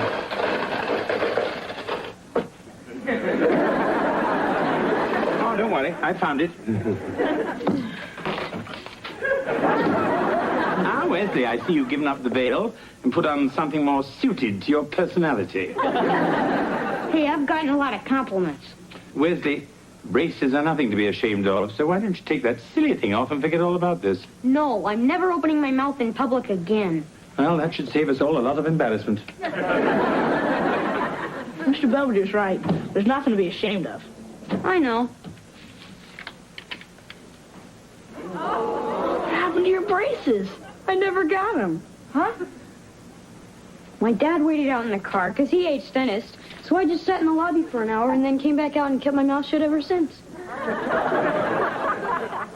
And they haven't caught on yet? Of course not. They're just adults.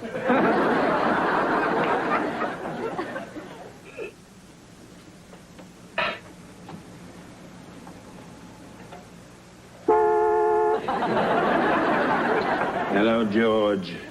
Figured out the problem yet? Yes, I traced it back to the day you and Mrs. Owens decided to have children. Come on, Belvedere. Kevin didn't sell you a lemon on purpose. He just got lucky. Look, I'm not spending another dime on this infernal machine. I'm just going to fix it myself. I didn't know you were a mechanical genius too, big guy. Oh, yes, I had some experience when I worked for the royal family. What'd you do? Jumpstart the Queen every morning? Or maybe it's the plug. Yes, well, I put some new ones in, and I tightened up the solenoid, whatever the hell that is. Well, let me give her a start.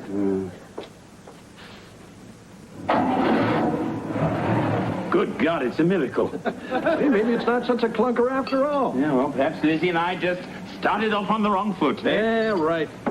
Come on, let's take him for a spin. Good idea.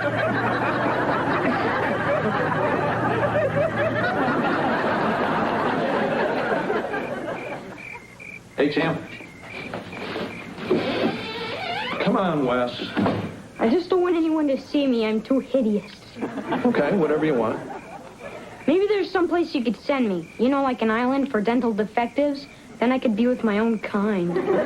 Look, pal, you're acting stupid. I mean, nobody around here cares if you got braces on your teeth or a bird cage around your head. We still love you, right? Yeah, I know. So why don't you turn around and give your old pop a big grin?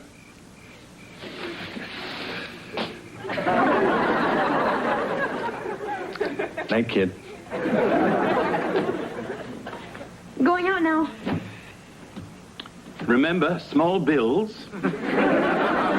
Unmarked, if possible. Miles is coming over. We're going to the movies. Oh. You know, it's funny.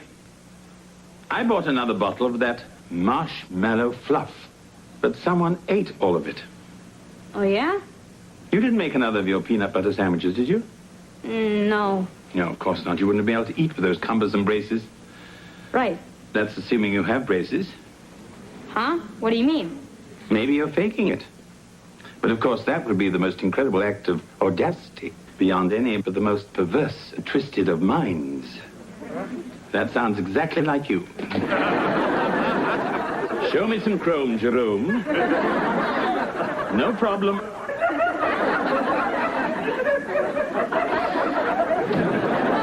Now smile for Mommy.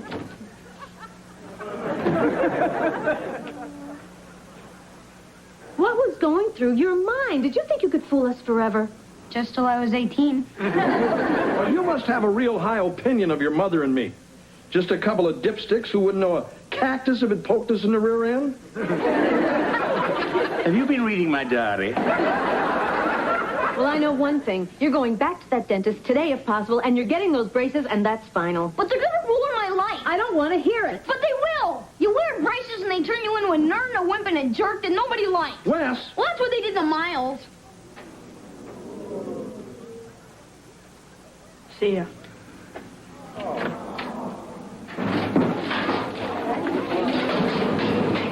Hey, Miles. I got him. Pretty gross, huh? I even scared a couple pit bulls on the way to school. Look, I'm sorry about all that stuff I said. I didn't mean about you being a nerd and a jerk and stuff.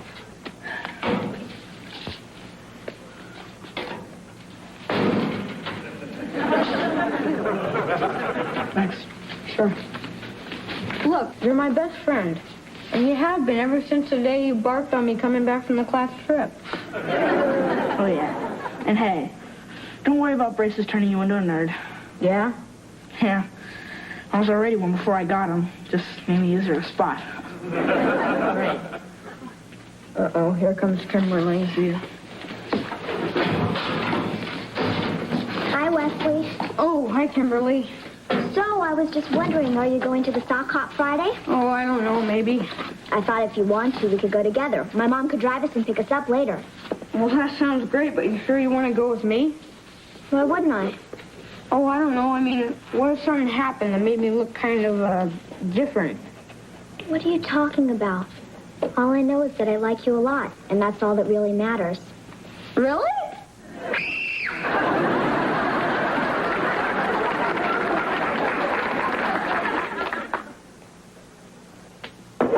Well, guys, this is it. At least till I get these things off. Little going away party? Yep. Me and this junk have had a lot of good times together. Well, you're young. You'll make other friends. You know, you were right about these. Nobody even cared except Kimberly, and she got 2 teeth knocked out at dodgeball. Well, Wesley, there's no need to throw these away. Why? I can't have this stuff. No, but I can. Belvedere? Hello, Kevin. Oh, I got a message, said you wanted to see me? I would have driven over to your place, but unfortunately it isn't downhill. Lizzie's still giving you trouble, huh? I now have a platinum card from the Auto Club. It's funny. Oops. It must be time for his 4 o'clock feeding.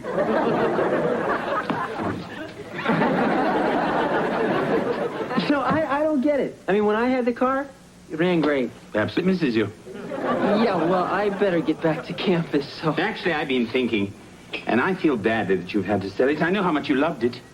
Yeah, well, I'll get over it. I mean, you're a young man on the go. You really should have a hot set of wheels. What are you saying? I want my money back, you little huckster. A deal's a deal. And a broken neck is a broken neck. Hey, I didn't ask you to buy that car. You begged me. Oh, yes, all these years, acting so sweet and innocent. It was just a plot so you could sell me that car. All right, I'm out of here. Oh, no, not without that ton of scrap iron in the garage. Look, I'm not taking that car back.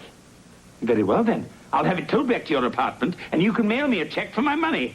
Listen, when I get home, I better not find that car in front of my apartment. You got that straight?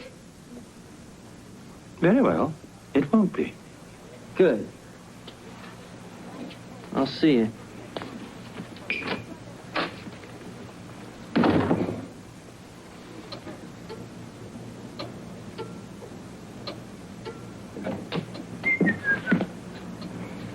What the...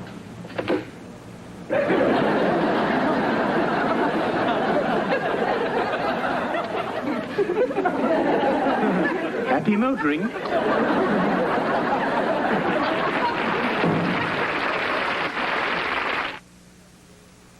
Mr. Belvedere will continue in a moment. Kevin and I have settled our vehicular dispute amicably. He has agreed to repay me in weekly installments. I've agreed to remove the car from his apartment, also in weekly installments. Meanwhile, all's quiet on the orthodontic front as Wesley adjusts to his braces. In fact, he says they give him a menacing quality, which he likes and I consider redundant. I always felt these Owens children would be the death of me. The only thing I'm not sure of is which one will kill me first. Okay, Mr. Belvedere, I'm ready to drive you to the market. Well, that answers that.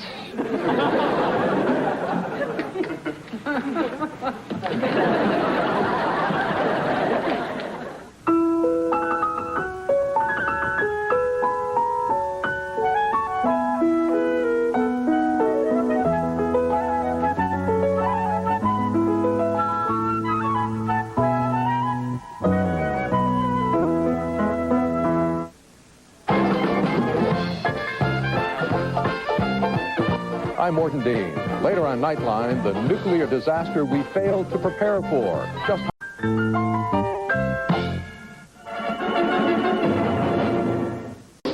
Good morning, ladies. Why the long faces? Is the mall closed for repairs? Mr. Belvedere, you're old. You lived in a retirement home, and there was going to be a talent show, and Angela and I were going to be in it. What would you like to see us do? Disappear.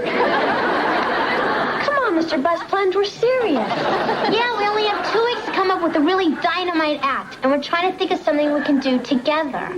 You know, like a team. Well, I suppose the best thing you could do is to determine what, if any, unique talents you may both have in common. Well, I can do this.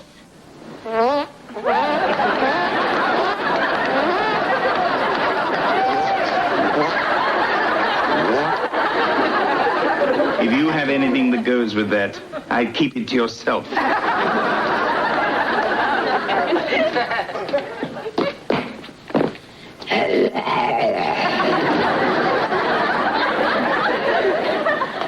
It's very nice, honey. It's not supposed to be nice. It's supposed to be scary. You scared me, Wesley. But then again, you always do. Hey, you ought to see this kid out there. He's just itching to break some heads. Right, Westman? Yeah! Kill! Oh, no, it's not that time of year again.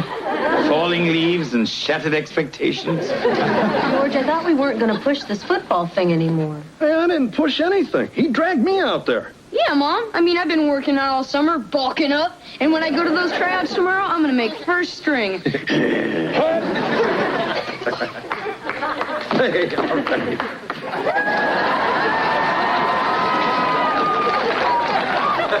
Oh, come on, Marsh. I told you it wasn't my idea. Huh. Actually, Mrs. Owens, I believe George this time. You do? Whereas there's a junior high, he's more mature. Perhaps he feels it's time to channel all that psychopathic energy into something more sporting than heaving bricks through the Huffnagel's windows. Either that or his hormones just got a case of happy feet. He knows football's the best way to reel in the babes. That's how I roped old Marshall. Is that how you recall it, Mrs. Owens? I really don't remember. I was only 10 at the time.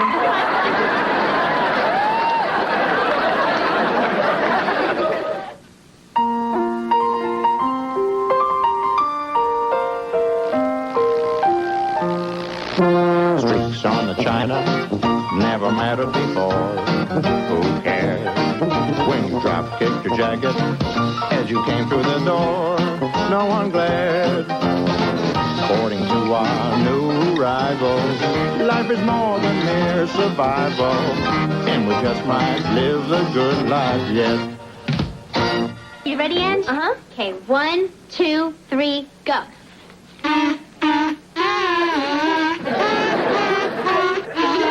Oh, it's you too.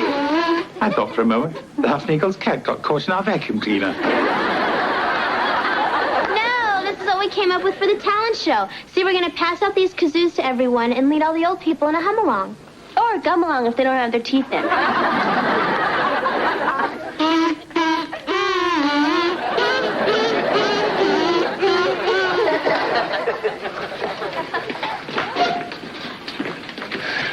Hey, Wes, how do I look?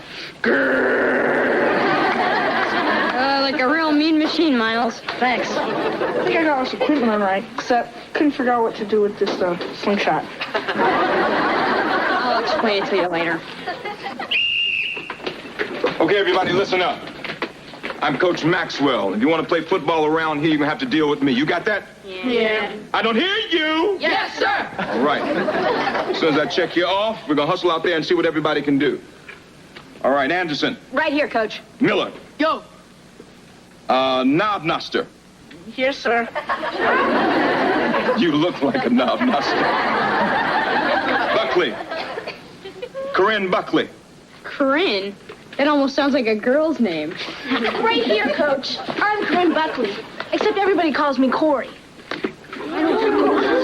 All right, settle down.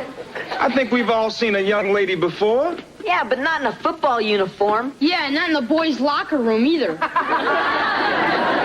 Don't worry about it. It's not like I'm going to be taking showers with you guys. All right, kiddies, let's put a lid on it.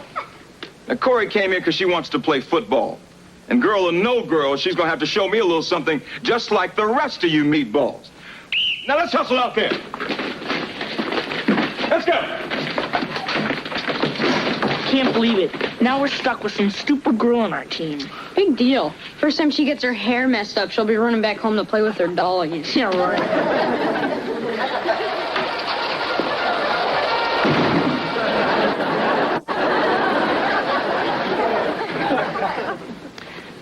So, honey, did you have a good practice? I think not. What's the matter, pal? Didn't you make first string? No, I didn't. I got beat out by Corey Buckley. Oh, yeah, who's he? It's not a he, it's a she. You know, like in dame, broad, chick, bimbo. Holy, you mean it's a girl?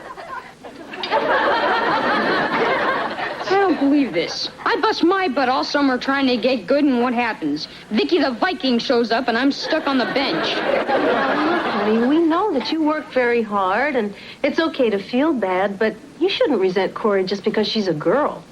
Yeah, look on the bright side, champ. Maybe she'll get creamed out there. Hey,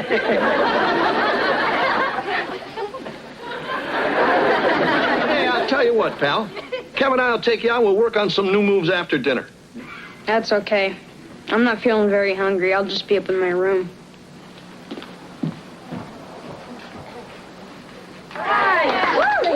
Okay, everybody, great game. Good hands, Buckley. Like the way you picked off that pass. Thanks, Coach. All right, gentlemen, let's hit the showers. I mean, as soon as our star player excuses herself.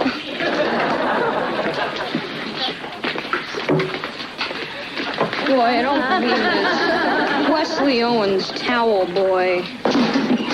Don't feel so bad. I didn't get to play either. At least you've got an excuse. You've got a Buick attached to your face.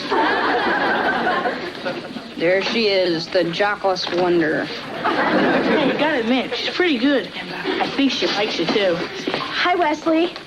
Oh, hi, Corey. I was just thinking about you. Really? Yeah, congratulations on that interception. Of course, I didn't actually get to see it. The coach sent me to the store for more Gatorade. Oh, yeah. Sorry you didn't get to play. Hey, that's okay. It's kind of a tradition in my family.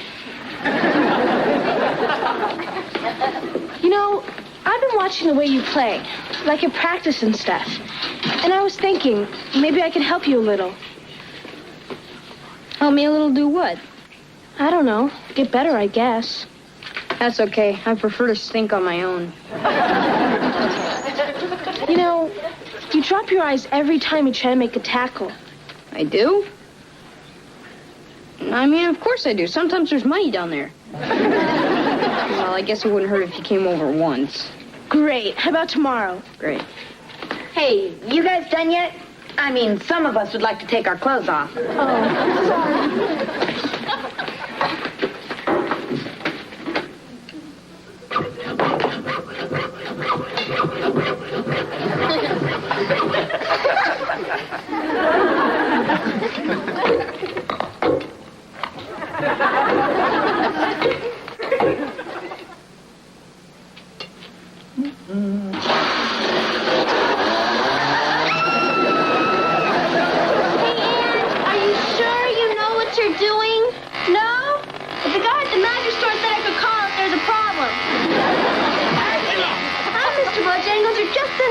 Yes, I think so. What's the matter, Mr. Belvedere? Don't you like our new act? No. I think two of you is more than enough. Oh, well, Angela. Back to the old drawing board. Thanks, Kev.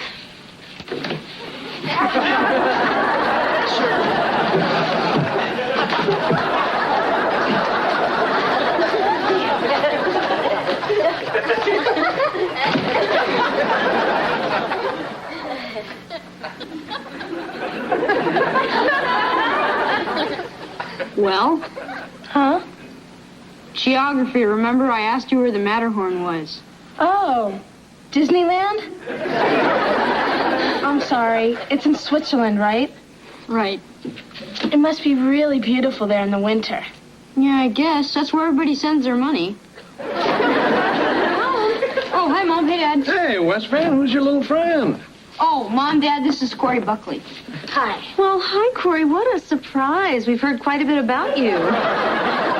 Yeah, we've heard so much, we're kind of surprised to see you here. Oh, well, I'm sort of helping Corey with her geography because she's sort of helping me learn to tackle.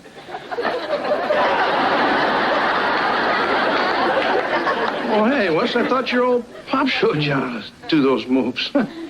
So he's the one. I'll be upstairs. Well, it was nice meeting you both.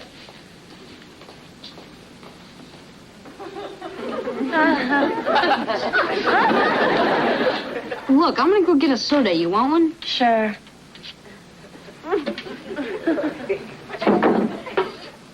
Hey, Mr. Belvedere.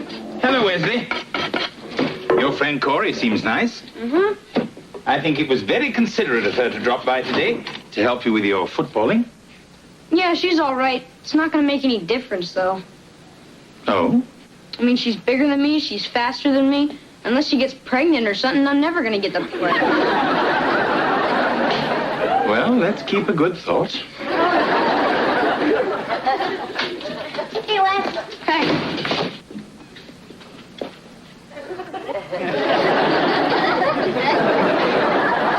Hey, kid, can I ask you something? Sure. What does it mean if a girl starts looking at you all dopey like this? Well, if she's looking at you, then it probably means she's going to be sick.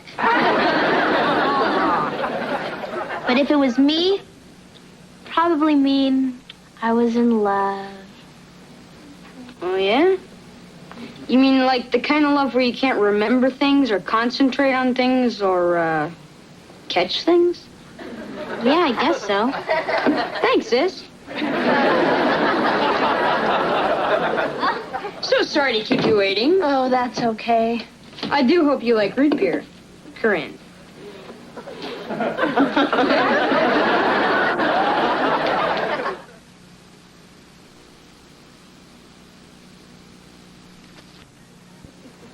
is everybody ready? Yes. All set, kitten. And remember, try and think old. No problem. Okay, Kevin, hit it.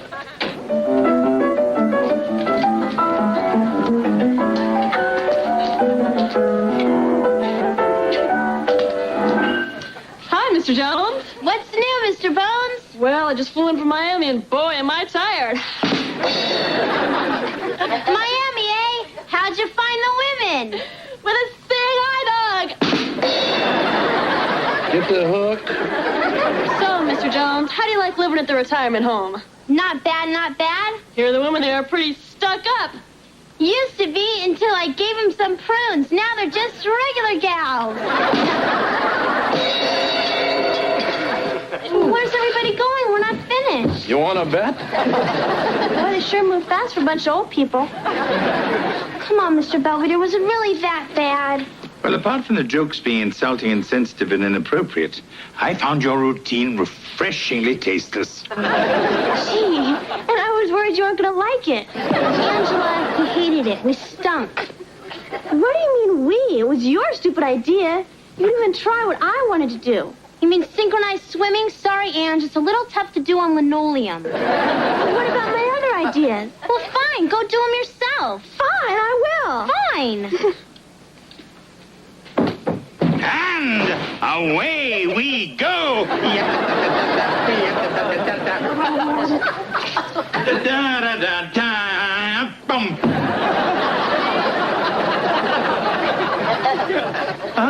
Wesley. That's okay, Mr. Belvedere. You can act as weird as you want. I'm leaving. Oh, where are you going looking so spiffy? Oh, nowhere special. Just taking Corinne to the movies. Really? You know, I'm proud of you, Wesley, being so civilized to the girl who's keeping you on the bench. Well, she's got her moves, and I've got mine. See ya.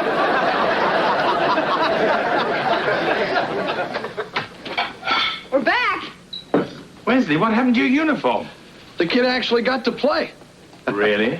Yeah. I looked pretty good out there, didn't I? Yeah, honey, you were very good. Yeah, champ, and you almost recovered that ball you fumbled and everything. What happened to your friend Corey? Oh, nothing. The coach just decided to take her out for a couple plays. Yeah, I don't know what the big deal is about her. She couldn't hold on to a ball if they covered it with crazy glue. Oh? Yeah, the poor thing. When she finally got the ball, she started running in the wrong direction. I just don't think her mind was on the game. Yeah, well, happens to the best of us. Yeah, that's right, Corinne Buckley. Only this time make it 24 roses. Oh, and on the card just put, with love from your secret admirer. That ought to get her jello shaking. Who's got my wife? Wesley, what are you doing? Oh, nothing. It's just Corinne had kind of a lousy day today, and I figured some flowers might cheer her up. How incredibly thoughtful. Yeah, well, she told me she likes that kind of stuff on account of she's got 6 older brothers, and nobody hardly ever treats her like a girl. I see. Treat her like a girl, and perhaps she'll act like one, eh? Wesley, you're just toying with that girl's emotions so you can play that stupid game. Yeah, so? So you have graduated from juvenile delinquency to sexual terrorism. Congratulations. Hey, look, if I mess with her head a little and get to play once in a while, what's the big deal? I mean, she's getting something out of this, too, you know. Yesterday I sent her balloons. I assume it was your hot air that blew them up.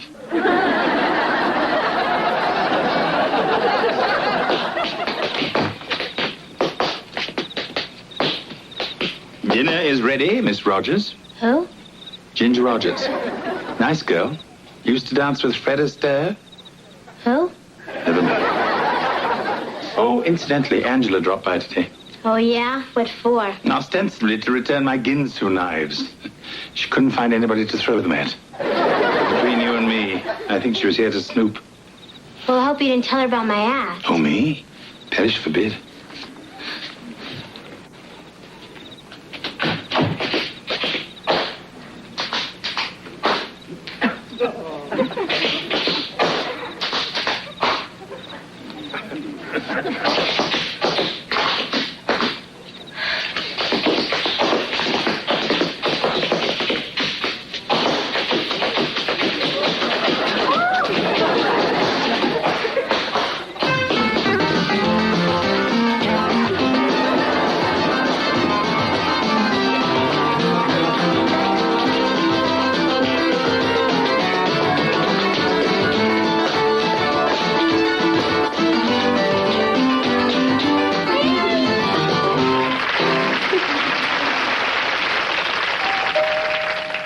I'll get it. Hi, Mr. Belvedere. Hello. Didn't we meet on a summer cruise? Mr. Belvedere, it's me, Corinne. Well, I must say, I didn't recognize you. Do you think Wesley will like it? He's always saying how he likes his women soft and frilly. So I thought I'd surprise him. Well, I'm certain you'll do that. Hi, Wesley. Corinne? What are you doing in that junk? We've got a game in 20 minutes. Yeah, well, I'm not playing today. I sort of quit the team. What'd you do a thing like that for? Perhaps she thought it was the frilly thing to do. Yeah, well, I better go get suited up. See ya. Wesley, you know, there's a dance at school, right after the game, and I was kind of hoping that we could go together. Gee, I'd love to, Corinne, but I think I've already got plans. Don't I, Mr. Belvedere? Yes, Wesley has to go to a funeral. Guess whose?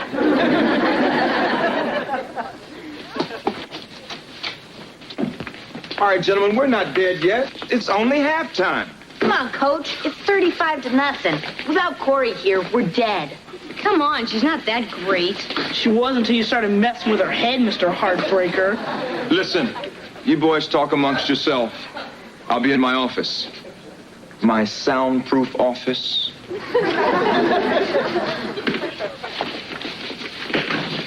So, anyone care to join me in a team prayer? Look, I didn't know she was gonna quit. I mean, women try and figure 'em, right? Okay. I'll get her back. I'll just tell her I changed my mind. I like women in shoulder pads. What do you want me to tell her? The truth? That I only pretended to like her because I wanted her out of the way? I'm back. All right! Yeah! Woo! Looks like you guys just couldn't get along without me. Most of you, anyway. All right. We got our team back. So what are we standing around for? Let's kick some heinies. Come on. Come on, guys.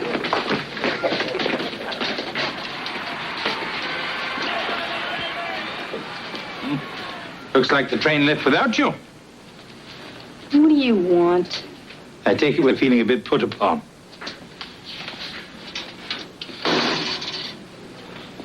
What's the matter with me, Mr. Belvedere? Why am I such scum? I mean, Corey was nice to me. She tried to help me be a better player, and what do? Something devious and demented. I don't know. Maybe I should look into that shock therapy stuff you're always talking about. That's certainly one option. I mean, she hates me, the team hates me. I'm never gonna get to play again anyway. Maybe I should just run away and hide. Seems everyone out there thinks it's a good idea. Just make sure you do, too.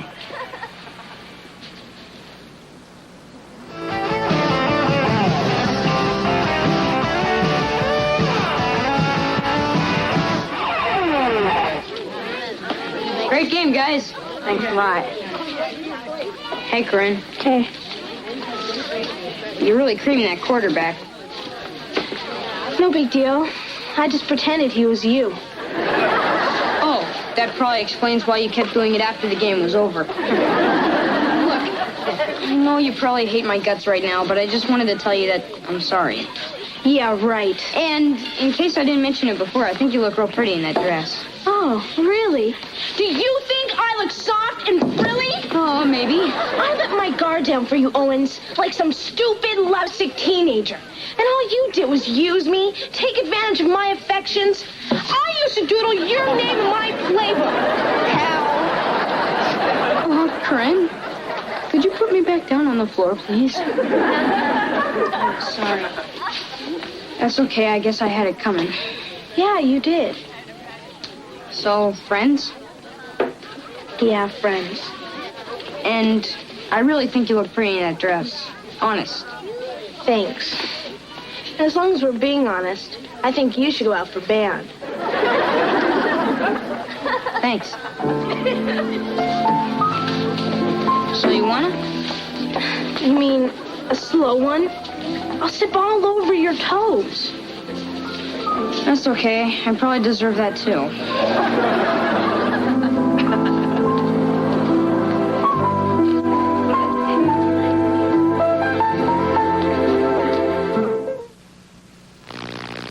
Mr. Belvedere will be right back. At any rate, I'm happy to report that Wesley and Corinne have become the best of friends. Especially since Wesley gave up the gridiron for the glockenspiel. As for Heather and Angela, their little talent show is finally over. And at last I can get a little peace and quiet around here. Hey, big guy, look what I found in the basement.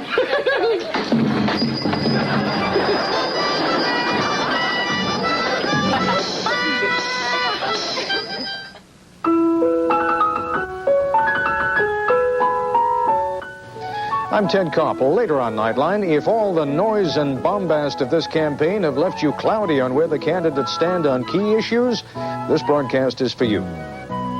Sunday at 7, after 144 days lost and adrift at sea, Costa Rican fishermen tell of their miraculous survival on Incredible Sunday. Tuesday night, from the Election Command Center, Peter Jennings and David Brinkley will lead the best political team in the business.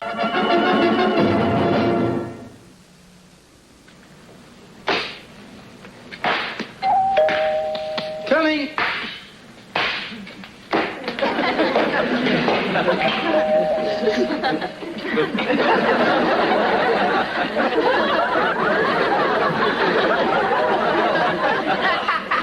Hey, Carl. What took you so long? Hey, I'm getting ready for our ski trip. Trying to perfect my form. So you don't fall off the ski lift like last year. Hey, I was stung by a bee. A winter bee.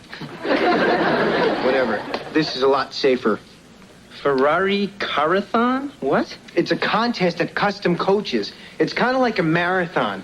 See, everybody puts their hand on a brand new Ferrari, and then you wait.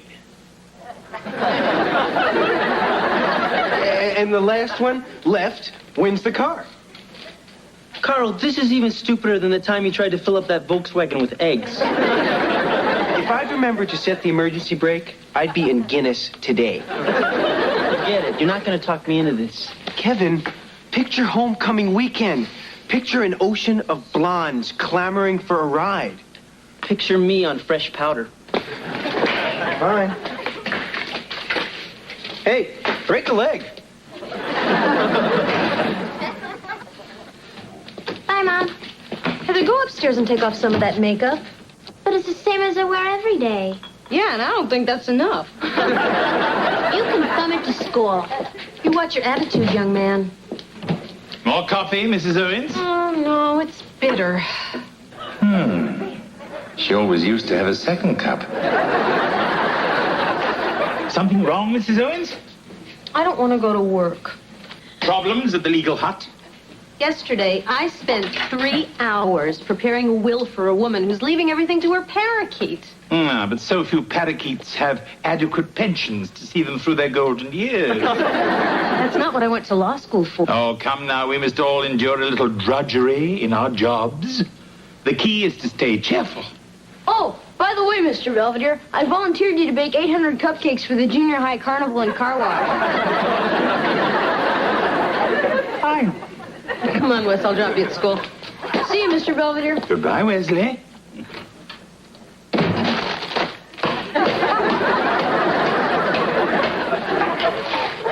I forgot my light. French. I didn't.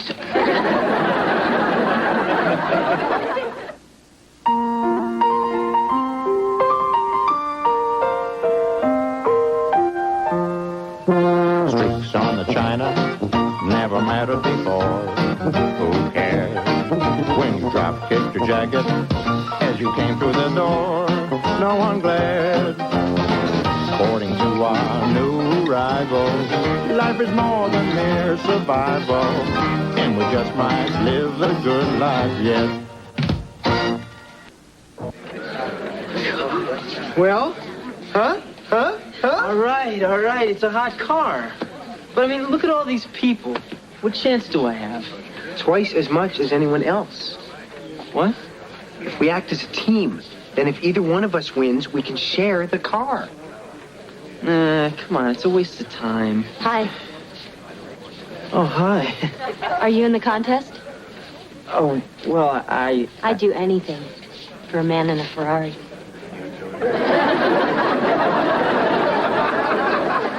I want this car. Hello, everyone, and welcome to Custom Coaches Ferrari Carathon. Can't you just feel the excitement in the air? One of you is going to drive away in the creme de la creme on the road today. Huh? Oh, and here's a kiss for good luck. I'm not a contestant. Who cares? It's fun to be the judge. All right, let's go over the rules. One hand on the car at all times. No exceptions. No crazy glue. And I just hope your kidneys hold up. All right. Are you ready? Yeah. Any questions? Boy, are you dumb. That's one down.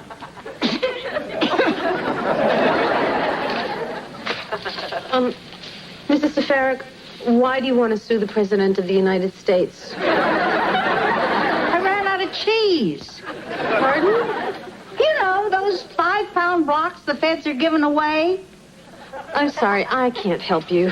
Well, what am I going to do with all the crackers I bought? Mrs. Safarik, your suit has no basis. I can't take your money. You can't take my money?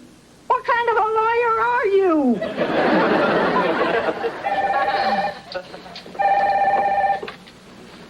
Legal hut, over 1 million served. Oh, yeah, Mrs. McAllister, I have your revised will right in front of me.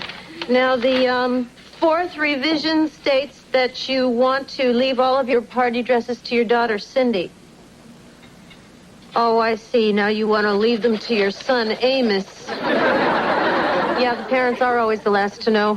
Oh, you want to come in tomorrow with more changes? Oh, no problem.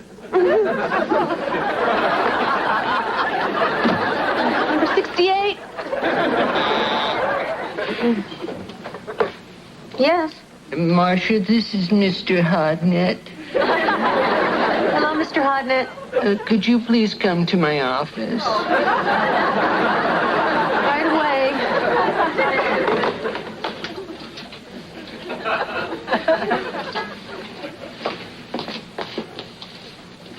Have a seat.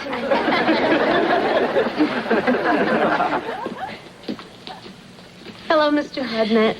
Marcia, I want you to know I've had my eye on you.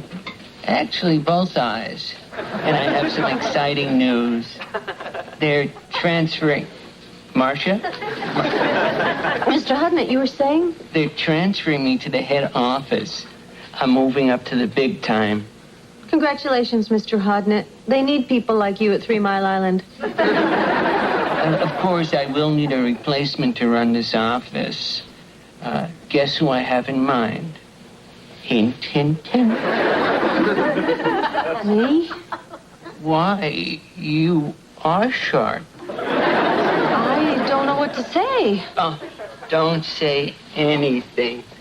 Look around, you lucky lady. All this is yours.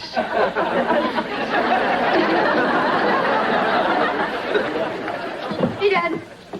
Hey, Westman. What do you got there? It's for school. We're making a time capsule. So far, I've got a baseball, a Newsweek, and a pair of Mr. Belvedere's bikini underwear.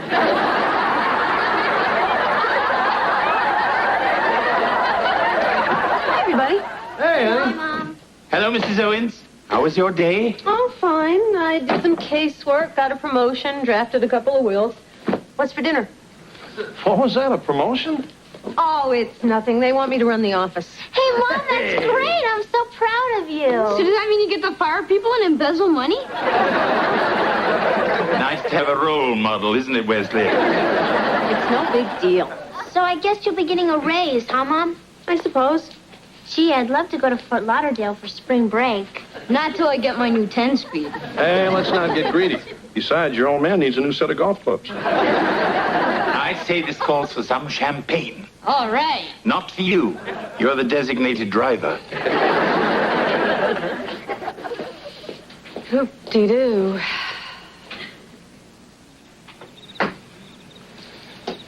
We missed you at your promotion party. Oh, no thanks. I don't feel like champagne. It's flat ginger ale. It seemed more fitting. Mr. Belvedere, what would you say if I told you that I don't want this promotion? I'd understand. You would? Of course. It's a new challenge, and you may not be feeling up to it. That's for sure. I remember when I was summoned to Buckingham Palace to serve the Queen. Up to then, I'd only served 2 Viscounts and an Earl.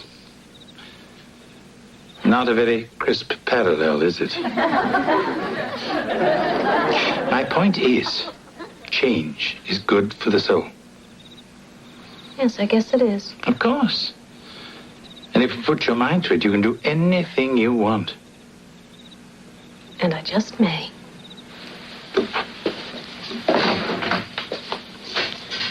Mm.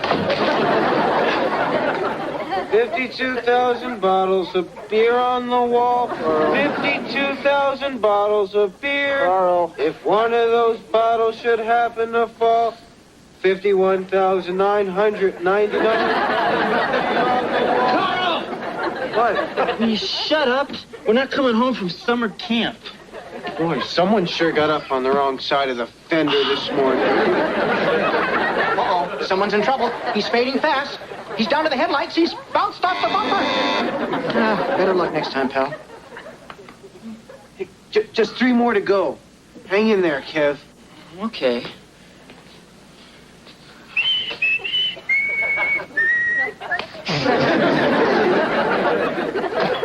Good morning, Mr. Belvedere. Why, Miss Dance? Hi, kids. How's school? Well, I got a D on my trig test. And I got detention for hiding in the towel basket in the girls' locker room. Oh, I've got the best kids in the whole world. Mrs. Owens, if you're trying to break the children's necks, could you let Heather go? Good morning. Honey, you just get better looking every day. Huh? Well, bye, everybody. What's with Mom? It's very simple. She's talked to me, and now she likes work again.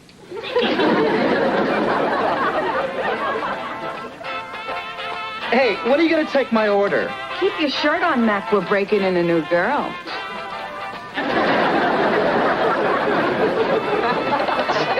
Hi, cutie. Babs is my name and Waiting's my game. What'll it be?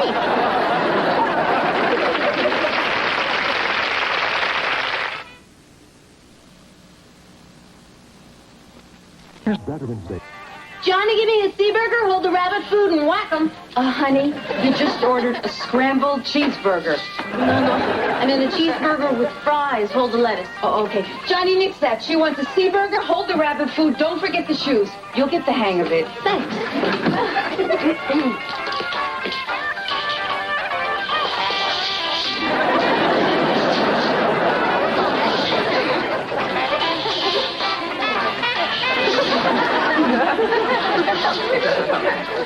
For the lovebirds on the house. Hey, Beth, they're playing our song. Move your button. Now don't go away. Lollipop, lollipop, ooh, lolly, lolly, lolly, lollipop, lollipop, ooh, lolly, lolly, lolly, lollipop, lollipop, ooh, lolly, lolly, lolly, lollipop. Call me baby lollipop, tell you what. Oh, Heather. Mother, you would have loved the late movie last night. There's this couple and they're in love and they're making out in the park. Then this monster comes out of the pond and squishes their brains out. Oatmeal, anyone? Morning. Hey, Good morning, Mr. Hey, Marsh. You up for a dinner and a movie tonight? Oh, I can't, honey. I have to work a double shift. A double shift at a law office? Oh, yeah, we're swamped. It's our deposition day's blowout. Well, gotta run. Hey, kids, you notice anything funny about your mom lately? Not really, except she's been acting kind of immature and wearing weird stuff and being sort of a ditz. Maybe she's pregnant.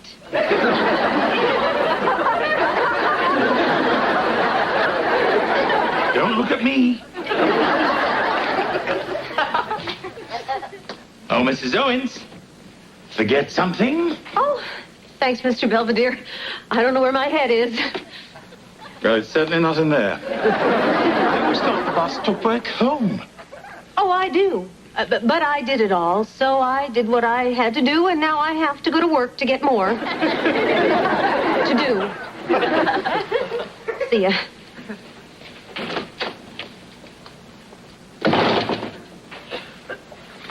Looks like a job for Belvedere, man.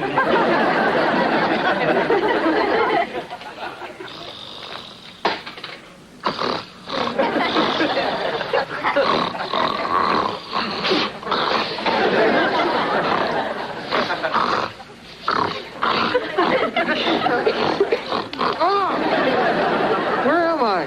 Where no man has dared to go before. Now get off me. You know, you have an attitude problem. Oh, yeah? Well, you have a stink problem. You guys friends? We used to be. We were going to share this car. Not anymore. Hey, that is fine with me. Well, if I win, I'm going to sell it. Huh? Well, I've been out of work for over a year now, and I got to get my family back on its feet. Gosh, that's too bad. Yeah. I mean, my wife was carrying the load for a while. Till the accident. The accident? Yeah. And it's so tough with 7 mouths to feed. Amy, and Joey, and Tina, Ricky, Jimmy, Terry, and of course, little Mary Sue. Yeah, you forgot Happy, Sneezy, and Dopey. Come on. This is a snow job. You just want us to feel sorry for you. You don't have any 7 kids or a wife that's been in some big, tragic accidents. Joe! Joe, I finally found you. What are you doing here? Oh, honey, I wanted to surprise you. If I win this car, then we can afford your artificial hip. Who needs a hip when I have a man like you?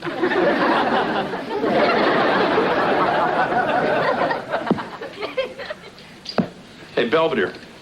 I just went over to Legal Hut to surprise Marcia. They said she quit last week. George. Where the hell has she been going every day? Well, Don't give me that. She's stepping out on me. I assure you, you're jumping to conclusions. Oh, yeah? She's acting like a kid. She's real happy. And she's covering up something. What else could it be? Maybe she's become a young Republican. What am I going to do? I know. I'll confront her.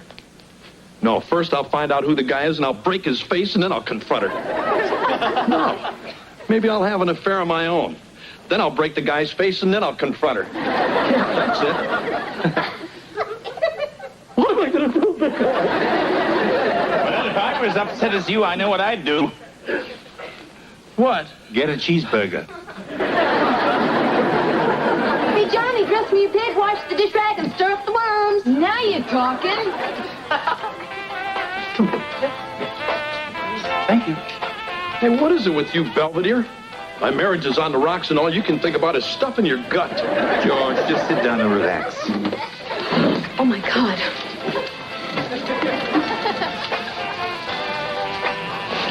You know, this reminds me of a place I used to take Marcia when we were going out. She'd always order the meatloaf and I'd get liver and onions. How could it happen right under my nose? The Ringling Brothers Circus could happen under your nose. Oh, waitress, will you take our order? Hold your horses! Oh. Nice going, Babs. Babs? Well, hi, George. Mr. Belvedere. Can I tell you about the specials? Well, forget the specials. What are you doing here? I work here. Well, you're supposed to be a lawyer. I was.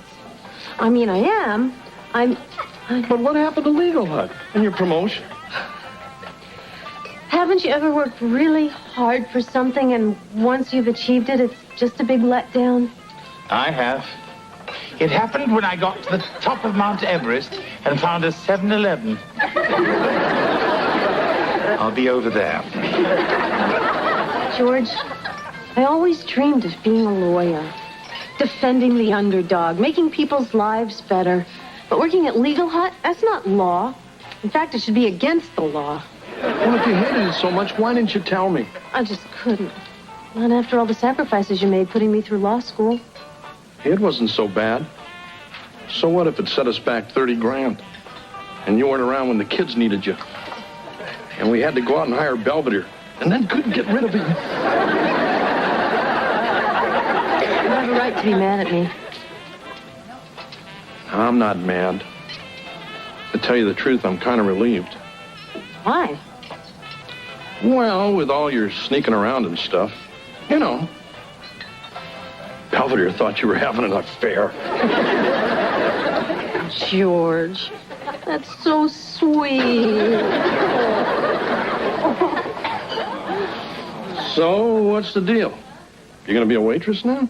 Not forever, but I need a little time to get my bearings, and, well, this does help pay the bills. Hey, Babs, it's showtime! Plus, this is a lot of fun. Hey, take a load off, good looking. Come on, baby, I need gravy. Gimme gravy tonight. I knew you danced the mashed potatoes fine, but that don't show me that you really mind. What's the dancing without romancing? So put that something extra on my mind. Gimme gravy, I like a mashed potato. Gimme gravy, come on and treat me right. Gimme gravy, baby, you're the greatest. So gimme gravy tonight. I think it's twisting, but I want some more. There's something missing while we're on the floor. Come on, baby, I want some gravy.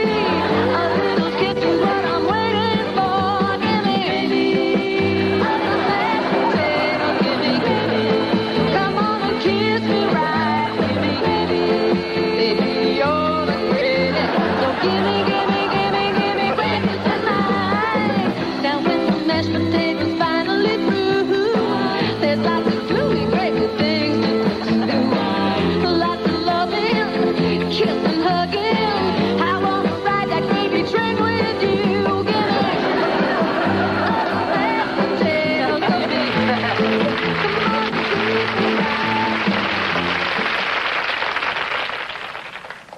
Look, guys, what do you say we call it a draw, and I'll get each of you a hot deal on a new minivan. What do you say? Go for it, Carl. Minivan's about your speed. Owens, I'd rather die before you get this car. Have a heart. This tuxedo was rented. Hang in there, Joe. Think of Amy and Joey and Tina and Ricky and Jimmy and Terry. What about little Mary Sue? I had to tell you after this was over. She's an angel now.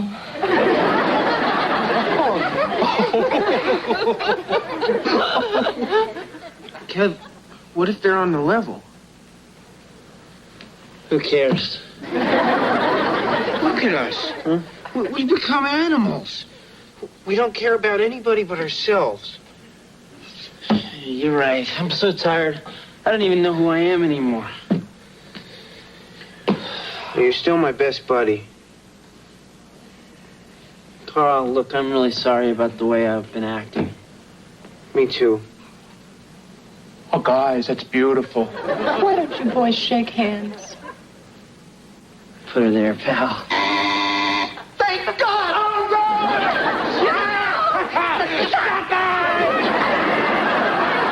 See how happy we made him?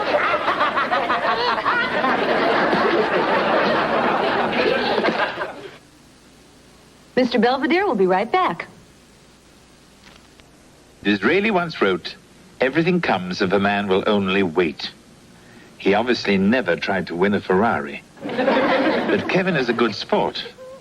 And I'm sure he'll feel better about things in a week or two after he wakes up. Speaking of waiting, Marcia seems quite happy doing just that. At least for now. It might seem incongruous for a lawyer to find satisfaction as a waitress. But as I always say, whatever turns you on.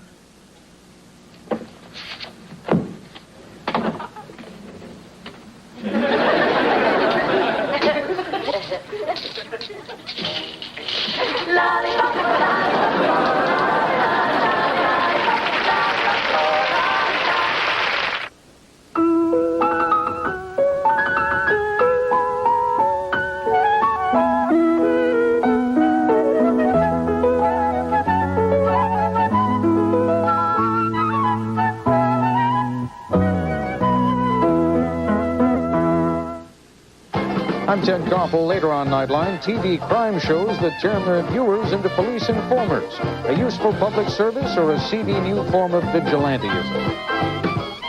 So they can watch what may be television's last grand miniseries, War and Remembrance, starting Sunday at 8, 7. Anyways, I get all my weekends off. Holidays, too. I don't do windows, I don't scrub floors, and I ain't fixing to do no sewing or mending or patching. What exactly do you do? Well, I tell you, I don't mind shooting varmints, and I'll cook 'em up for you. You ain't lived till you've had my possum surprise. I think she's smoking it. Mrs. Deberschmidt, tell me, have you ever had any experience around, well, you know, people? Well, I worked 2 years at a home for the criminally insane. That should come in handy with him. Anyway, Mrs. Deberschmidt, thank you so much for stopping by. We'll be in touch. Don't you reckon I ought to leave a picture so that you folks will remember just which one I was? I don't think that'll be a problem. Suit yourself. I take it that Mammy Yoakum didn't quite fit the bill? Gee, I don't know. I kind of liked her. Of course, I was always a sucker for a babe with a pipe. Don't worry, Mr. Belvedere. We'll find somebody. Hey, what are you apologizing to him for? George. I mean, who the hell ever heard of hiring a housekeeper to take care of your housekeeper? Well, it certainly wasn't my fault that somebody left their skateboard on the stairs. Well, I just left it there for a minute. You know, there's some lady on our front lawn skinning a squirrel. Perhaps it was a snack for the bus ride home. So you guys find anybody good yet? You've been seeing people all day. No, not really, honey. Oh, I don't know. I kind of like that Swedish lady that wasn't wearing any underwear. Your dad's the one that pointed it out. Well, I guess this just goes to show you're a pretty tough guy to replace. Well, I knew you'd realize someday there was only one Mr. Belvedere. Is this the Owens residence? Huh? Oh, yeah. Jolly good. In that case, I am your new housekeeper. What? I'm Mr. Belvedere.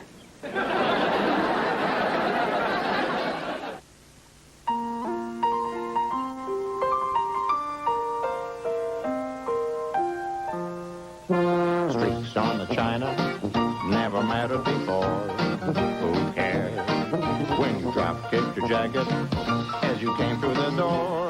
No one glared. According to our new rivals, life is more than mere survival, and we just might live the good life yet.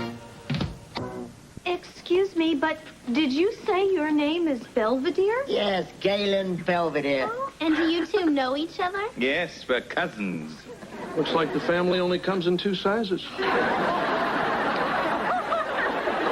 Belvedere, you never told us you had a cousin. Well, we haven't seen each other for a little while. No, 20 years to be exact, cuz? Last time I heard you were rambling round Rangoon. Something to do with the elephant roundup. Yes, well, the last I heard of you, dear cousin, you were leaning against a fire hydrant somewhere other than Pittsburgh. Well, You know how it is with us Belvederes, Lynn. 1 minute it's Kuala Lumpur, the next minute Steeltown, USA. Wow, and now you both are together after all these years. What any coincidence. Yes. A small world. It is with you, ain't it? Hey, this is great. Now we've got 2 Mr. Belvederes, and they're both snotty. Yeah, lucky us.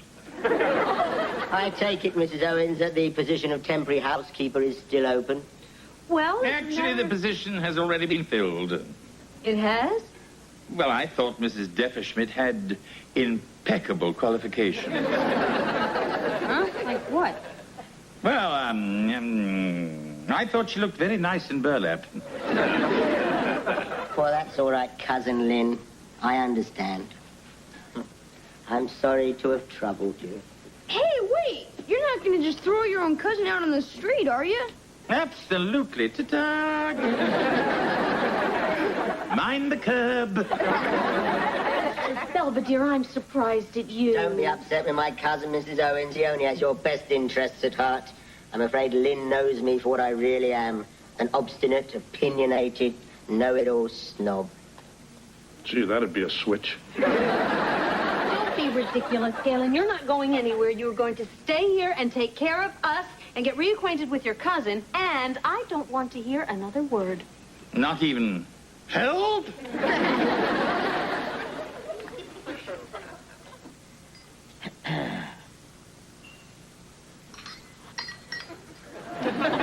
We English do enjoy a good cup of tea, don't we? Yes, almost as much as we enjoy a good mystery. Speaking of which, what the hell are you doing in Beaver Falls? Why, what on earth do you mean? Oh, come now, Galen. It was no accident. You were just popping up like this, so out with it. All right. I'll tell you, but it has to be our little secret. Agreed? Agreed. I came here to kill you. I gotcha. Galen, I swear. I haven't gotten you that good since Lord Wilfrid's 10th birthday party. Do you remember when I made you snort chocolate milk through your nose? It wasn't chocolate milk, you demented little rugrat. It was hot scalding cocoa. We did used to have some good laughs, though, didn't we? Yes, usually at my expense. Oh, I'm not so sure. What about the time I woke up and found you'd mailed me to Glasgow? I don't know why you were so upset. I sent you first class. Come on, Mr. Belvedere, time for your afternoon walk. I'm coming. Boy, it sounds like you guys are really getting along. Oh, don't you be deceived, Heather. We still loathe and despise each other. It's just that sometimes he absolutely slays me. Well, that's why I'm here.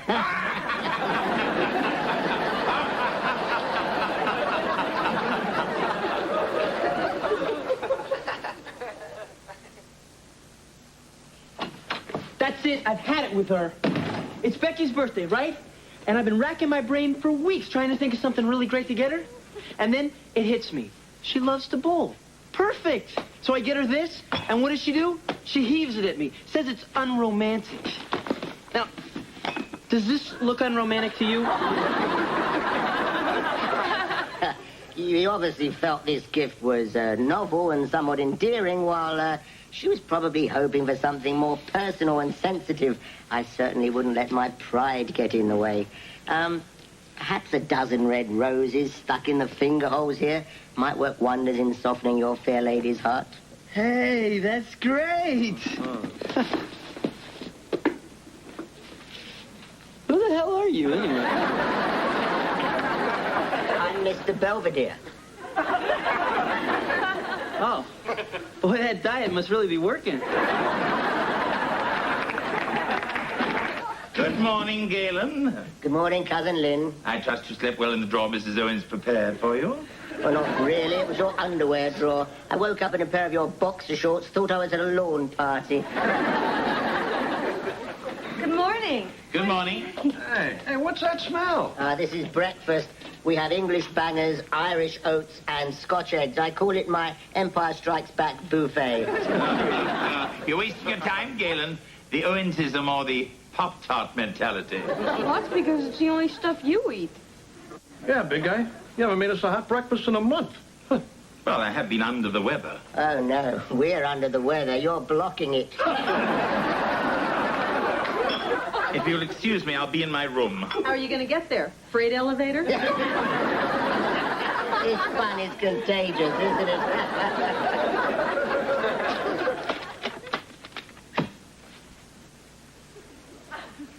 Hello, I'm Mr. Belvedere. I woke up in your underwear drawer. We're under the weather. You're blocking it.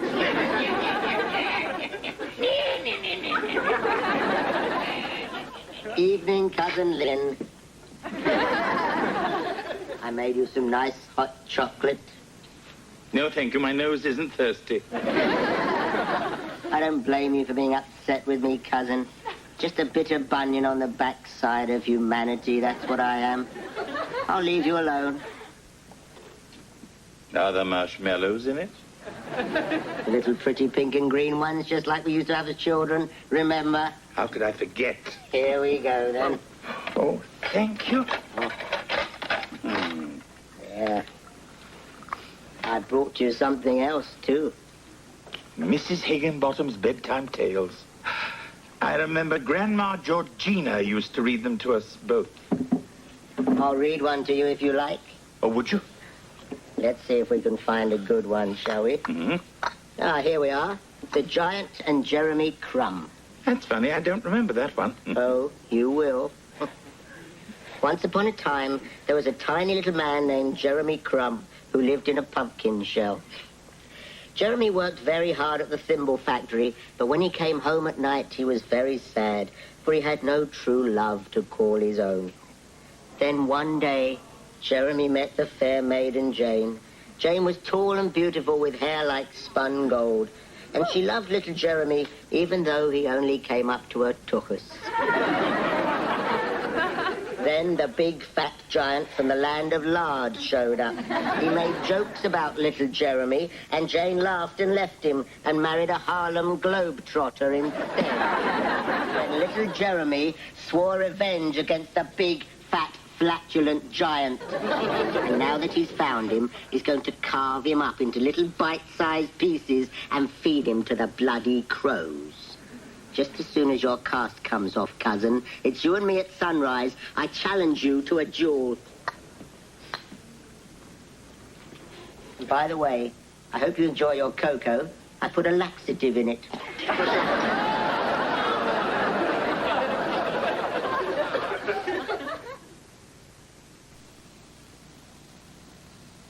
Good morning. Hey, honey. Morning, Mrs. Owens. Can I get you some breakfast? Oh, no, thanks. I'm in kind of a rush today. I have a job interview. Hey, that's great, Mom. Oh, yeah, Marsh? What is it? A new law firm. No, actually, I'm going to try out to be a Pennsylvania mushroom. What? Well, it's sort of like a California raisin, only it's a little more fungusy. Oh, what are you going to do, Marsh? Lie down on a big pizza?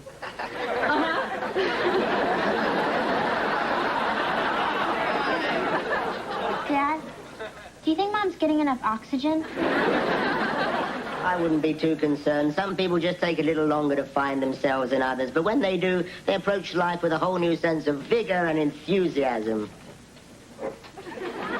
Morning, Cousin Lynn. Breakfast. I'm not hungry.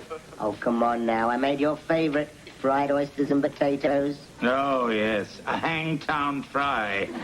Very amusing, you twisted little troll. Hey, what's the matter, big guy? You seem a little edgy this morning. It's nothing. I'm fine. Well, your legs sure must be getting better. I must have heard you clump into the bathroom 500 times last night. Yes, well, my new Reader's Digest came in yesterday. Besides that, my legs all swelled up again, so there. Now, come on, guys. We're going to be late for school. Yeah, take it easy, Mr. Belvedere. Yeah, big guy, don't let things get you down. And remember what they say, cousin, today is the last day of the rest of your life. No, that's not it. You mean today's the first day of the rest of your life. Oh, yes. My mistake.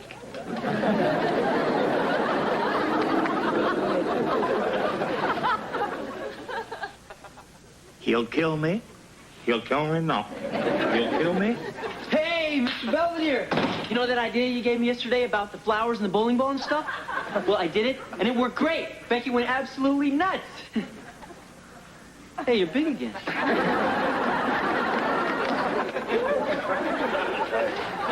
We're home. I see that. It was great, Mr. Belvedere. Galen picked me up from school and we went to this neat medieval surplus store. Look at all the stuff we got. We got these neat dueling pistols, some swords, some ninja Death Stars. We even almost got a flamethrower. Unfortunately, they didn't have a pair. What a pity. I was beginning to feel a chill. Come on, Galen. Let's go out and try out the crossbow. Galen said he can shoot the wings off a fly at 200 yards. Just imagine what I could do with a larger target. And just think what I could do with a can of Raid, you rancid little witch.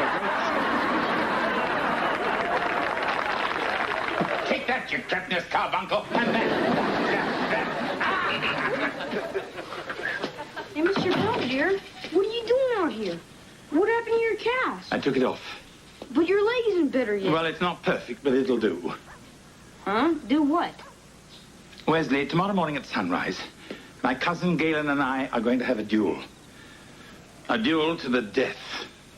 Ah, come on. You expect me to believe that? Not really. Good night.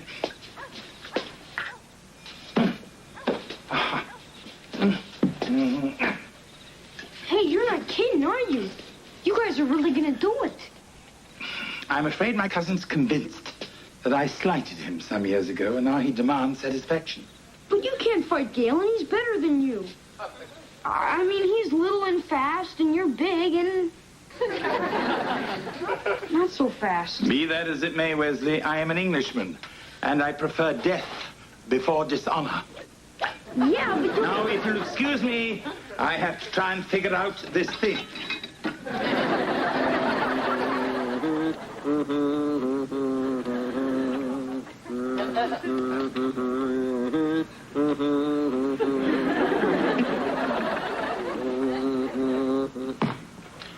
Here, What on earth's this? a bus ticket. Oh my, all the way to Akron. I would have sent you farther, but American Express called in my card. Don't worry, Wesley, I'll be gone soon enough. Yeah, as soon as you blow a few holes in Mr. Belvedere. Well, the choice of weapons is his. I'm merely getting them ready. Hey, I mean it. I don't want you hurting him. I'm sorry, Wesley. There's nothing I can do. Once certain events are set in motion, they become unalterable. You cannot reverse them. I'm talking about man's destiny and the forces of the universe. Yeah, well, we'll see about that. The forces of the universe haven't been up against Wesley T. Owens.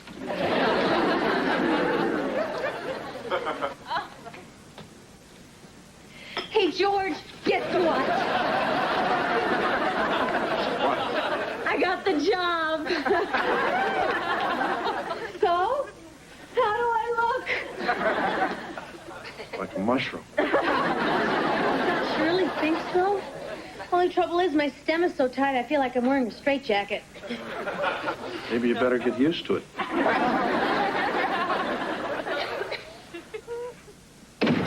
Oh, congratulations. Mrs. Owens, I'm sure you'll be a fungus Pennsylvania can be proud of. Thank you, Galen. Hey, what's with the monkey suit, little guy? Looks like you're going to a funeral. That certainly is a possibility. Mr. and Mrs. Owens, I must apologize. There may be some unpleasantness this morning, but rest assured, as soon as it's over with, I'll be on my way. Galen Belvedere, I assume your challenge. What? Oh, I get it. It's funny outfit day. Just a minute, you tin-plated teeny bopper. You can't accept my challenge. Oh, yeah? That's not what it says here. Miss Manners' Guide to Combat Etiquette. It says right there on page 57, in the event the primary opponent becomes ill or incapacitated, his duly appointed second may replace him on the field of honor. Wait a minute, he's not incapacitated. He told me his leg was fine. Come on, Mr. Belvedere, just a few more steps. Oh, Heather, easy. I think something may be broken. Malingerer, big faker. You're even limping on the wrong leg. Uh-oh. Yes, Wesley. Perhaps you could explain the Louisville slugger imprint on my left shin. Somebody please tell me what's going on. It's Galen. He never really wanted to be our housekeeper. He just came to kill Mr. Belvedere. What? In a fair fight, of course. We were going to have a duel earlier this morning. That was before Vlad the Impaler came along and took me out of the lineup. But this is ridiculous. I will not have two grown men dueling to the death on my carpet. Tough talk from a toadstool. Mrs. Owens, we promised to limit the bloodletting to the patio. We were going to do it on the grass, but we thought Galen might get lost in it. I'd rather get lost in it than graze in it. Water buffalo. Shrimp boat. Tubby the tuber. Piccolo Pete. You see, it's idiotic jokes like that poisoned the mind of my fiancée and turned her against me. Fiancé? What fiancé? This fiancée here. You were engaged to Gail Storm? Gail Storm, that's Gwendolyn Fitzmaurice. Fitzy, that's not Fitzy. Fitzy had red hair. No, she didn't. Yes, she did. No, you're thinking of Wanda Grigsby. She had red hair. Oh, Wanda had no hair, you little twit. She lost it at that Thresher demonstration, remember? Oh, yes. But all I know is I was going to marry somebody, and then you waddled over and ruined the whole thing. At the Guy Fawkes dance. You mean that grog-guzzling fiasco way back in 63? So you do remember. I remember pulling you off Lady Ashley's leg. I was just asking her to marry me. Oh, really? You told me you were climbing for coconuts. Whoops. Whoops. You mean I almost got killed over some babe you guys can't even remember? Yes, and I appreciate that. Yeah, that's not the point. It's not. No, all my life this man's been insulting me, belittling me, treating me like some kind of freak. I demand satisfaction. Very well, Galen. If you insist upon this madness, I'll do my best to accommodate you. Fine. But before we draw a bead on one another, I think you should know that it was never your size that inspired my insults, but your stature. What? You are the most aggravating person I know. Achievement for achievement, exploit for exploit, insult for insult. You have managed to one-up me my whole damn life, and it makes me so mad I could spit. Oh, sorry. And all this time I thought it was because I was little. Galen, you're the biggest pain I know. So does this mean you guys are calling the duel off? Are you kidding? I wouldn't miss this for the world.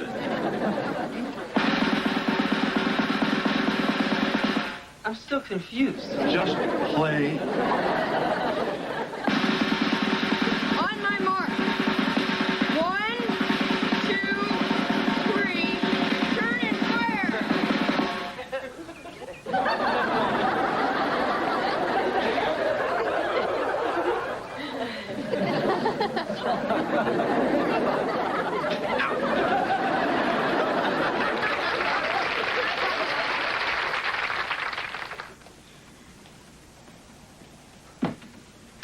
Well, Cousin Lynn, I'll be off now. So soon? The family will be sorry they missed you. Oh, I'm not so sure. I think they're pretty happy with the Belvedere they've got. And where are you off to now? The road to Mandalay? Timbuktu? Akron, actually. Somebody was kind enough to give me a ticket. I hear it's the bowling capital of the world. Yes. Perhaps you could get a job there as a pin. Well, I'll be going. Needn't see me to the door. I won't have to see you at all after tonight. Cousin, all differences aside, if ever you should feel like returning to England, there'll always be a place for you at Belvedere Castle. I appreciate that, Galen. Truly. Just give me 2 weeks' notice. I'll have the drawbridge reinforced. Doodly-pip.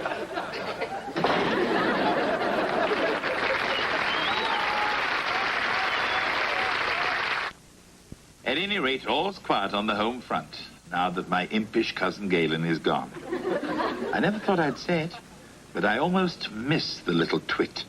It's always so nice spending time with your family, even if they are out to kill you. Anyway, I shouldn't be too depressed. After all, I still have Wesley. I may not have the insult, but I'll always have the injury.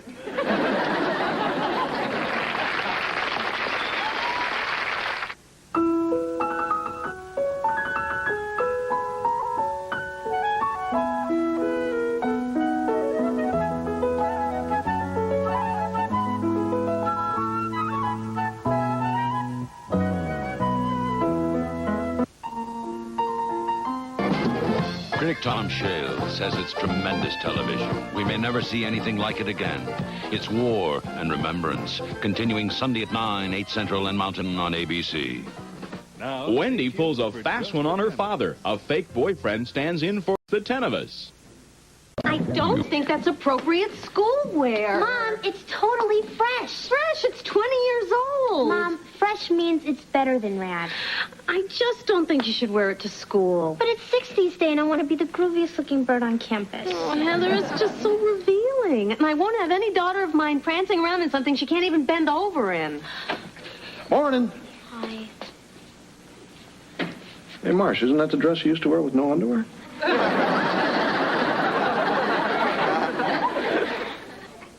Hey, Wes, what you doing? Homework. Hey, these are women's magazines. Yeah, I know. I'm looking for a recipe. We have to bring one in for home ec class.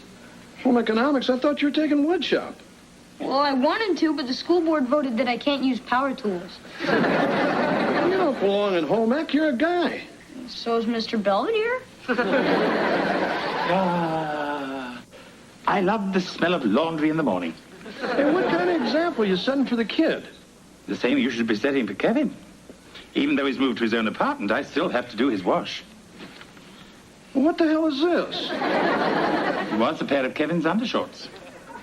Looks like Kev had a pretty hot day. What's that kid doing over there anyway? Come on, Glenn. Give me a break, will you?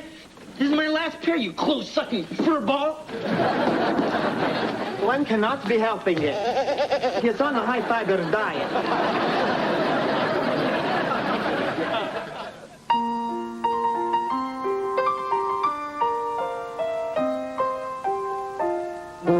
Streaks on the china. Try dusting the same table for 5 years. I just can't live with Glenn. I thought your new roommate's name was Anatole. It is.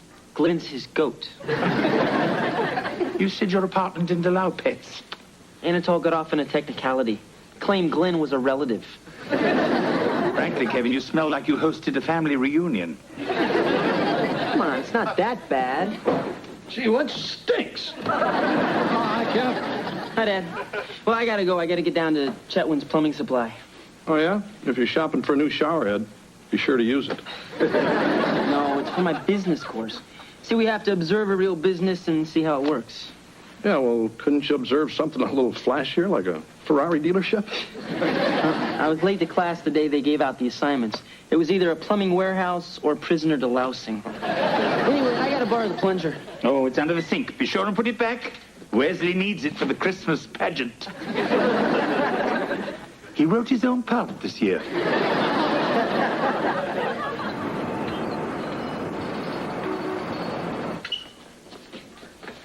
Hey, Ralph, when you're through there, I got a new shipment of copper pipe. Needs to be unpacked. You got it, boss. This is the warehouse, Owens. The elbow joint, you might say, the whole company. Elbow joint. Got it. Casey. Hey, Tony! We're paying you by the hour, not the cigarettes. Hey, Casey. What do you need, Mr. Palmer? Casey O'Connell. Kevin Owens. Hey, Casey's our warehouse foreman. Ah, great. It's about time I got some help. Give Tony a hand with the urinals. Oh, Kevin isn't here to work. He's from the college. He's here to observe. Oh, yeah? Yeah, so be nice to him, and maybe he'll come back and run the place for us when he graduates. So, what exactly do you do? I work. Ah, great.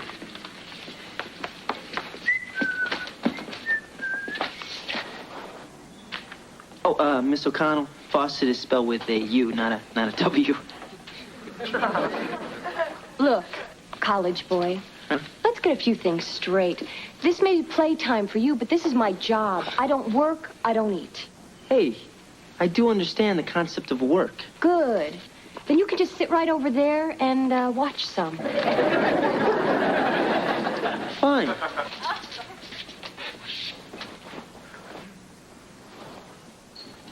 You ever build a birdhouse, Belvedere? No. That's what nests are for. Is Wesley back yet? I haven't seen him. I'm sure wherever he is, someone is regretting it. He went to the supermarket. It's part of his home economics class. He's trying to see how far he can stretch $1. I think the lad's in for a rude awakening. We're back. What'd you do, Wes? Rob the store? No, I used coupons. It took us like an hour to check out. The lady behind us went into labor. Anyway, Mom, here's your change. Thank you. $35. I only gave you a 20. Yeah, I know. See, I only bought things that were on sale, and I had a whole bunch of double coupons, and I went to the store on triple coupon day. They came out owing me money. Hey, that's great, champ.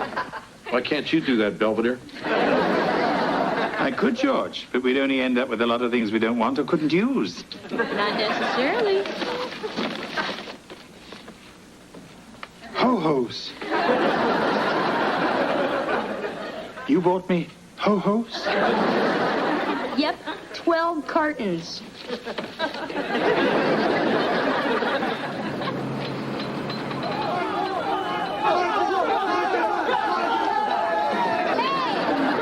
the hell's going on here?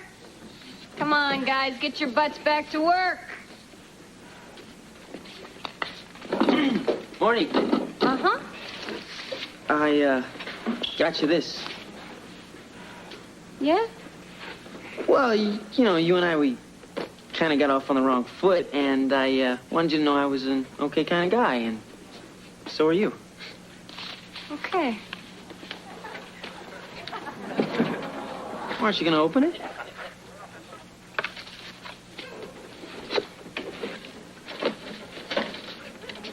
It's a coffee cup. Yeah, I see.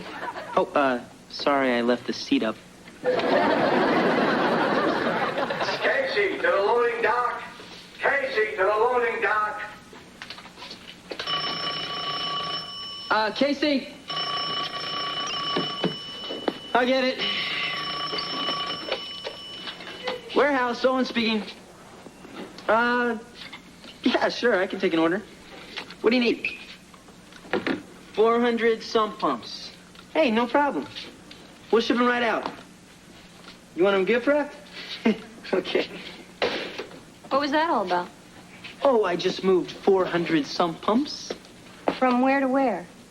Well, from us to Septic City. If we get them there by 5 o'clock, they'll even waive the volume discount. Great. There's only one little problem. We don't have any pumps, sump or otherwise. We're back ordered till January. Oh. Yeah, so now I have to go back to Septic City and try to clean up your stupid mess, all because you just wanted to play plumber's helper. Hey, I made a mistake, all right? You don't have to jump down my throat. Why not? They're going to be jumping down mine. Look, I'm sorry. I mean, what can I say? Nothing. You don't have to say a thing, so why don't you just go and sit over there.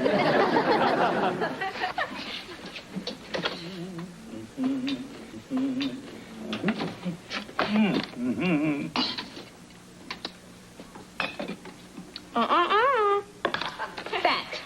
328 milligrams. Yeah, sodium. 74 milligrams. Overcooked veggies. Nutritional value, Zipola. I'm sorry, Mr. Belvedere, but I'm going to have to write you up. What are you supposed to be, the food police? No, I'm just going by the Surgeon General's guidelines. Frankly, for this meal, you'd get the chair.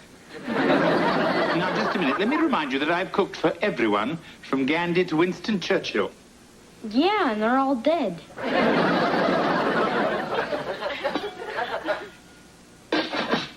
Well, at least one thing's edible. Your sister will be delighted to hear that. She's tie-dyeing a T-shirt.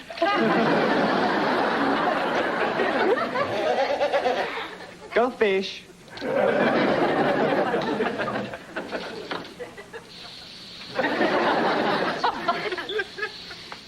Please, to be stopping that. You're stinking up whole joint. No, he is stinking up whole joints. I am not talking to you until you come down off your low horse. Reeks. My apartment reeks. Your apartment? Yeah. Is 50-50 split. Ah, see, now you're getting it. I want your 50 to split. No way, Habib. Glenn likes it here. Glenn does not get a vote.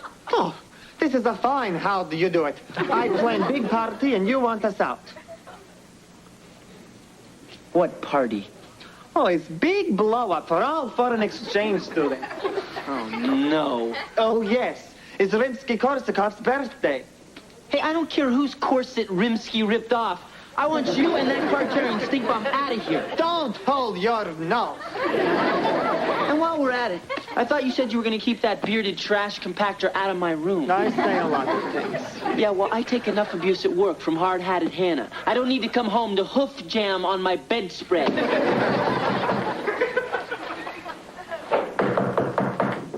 Yeah. You guys want to keep it down in there?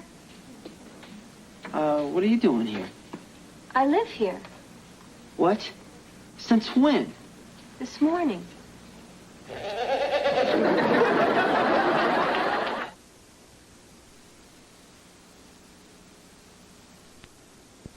All right, let me get this straight. You actually live here? Mm-hmm. Right next door. Oh, that's great. No, really, that's terrific. I mean, there must be 1,000 other buildings you could have moved into. Why'd you have to move here? I didn't see a sign with your name on it. Although I should have recognized your smell. Hey, it's not my smell. It's the goats. You're roasting one? I live with one. Oh, so that's what you college clowns are into these days. You know, you really have a big problem. Yeah? Well, at least I'm paying my own way. And what is that supposed to mean? You go to college full-time and can afford this place. You don't need a PhD to figure out Mommy and Daddy are footing the bills. Well, you know, they help a little, but I do the rest. You're acting like I'm privileged or something. Master Kevin, your laundry.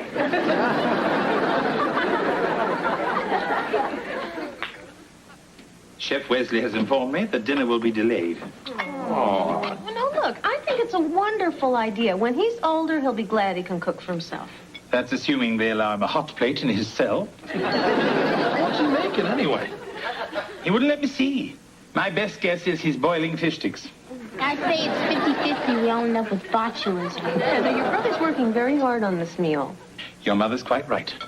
So just spit it in your napkin and I'll whip up something later. Ladies and gentlemen, and you too, Heather, dinner is served.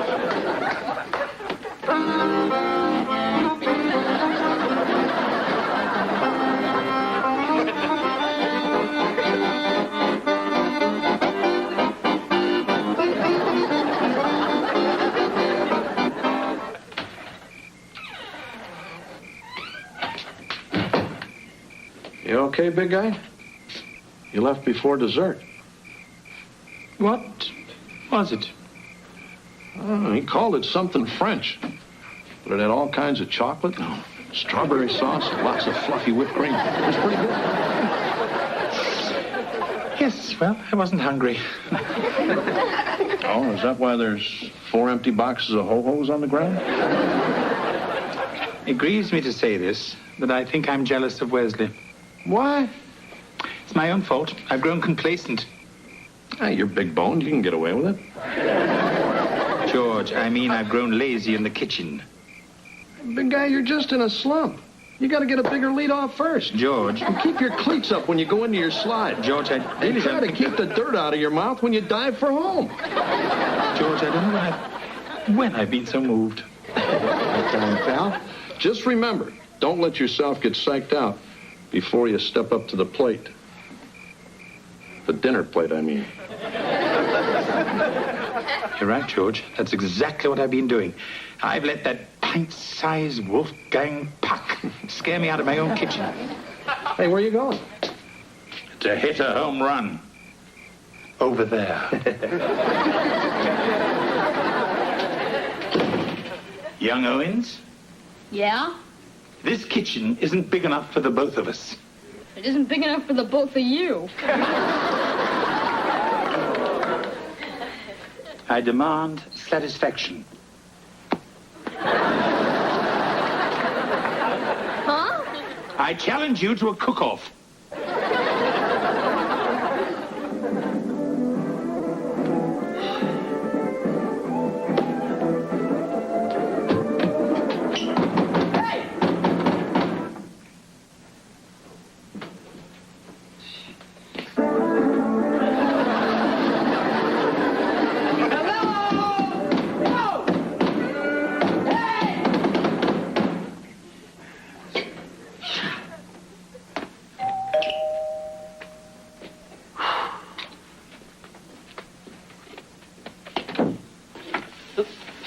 I don't smell smoke. Excuse me? You were banging on my wall, pal. This place better be on fire. Hey, your music's too loud. It's heavy metal. It's supposed to be. Come on, Casey, will you cut me some slack? I've got 2 tests tomorrow. My jerk of a roommate finally took his stupid goat to the drive-in, and now I have to go head-to-head with the Wicked Witch of the plumbing world. What's the matter? Are you afraid you might flunk out and have to work for a living? Casey, I go to school all day. When I come home, I have to study. Come on, Kevy. I work all day. When I come home, I need to relax. Okay. Now, I have tried to be nice. But frankly, boss, you are crowding me. Well, now you know how I feel at work.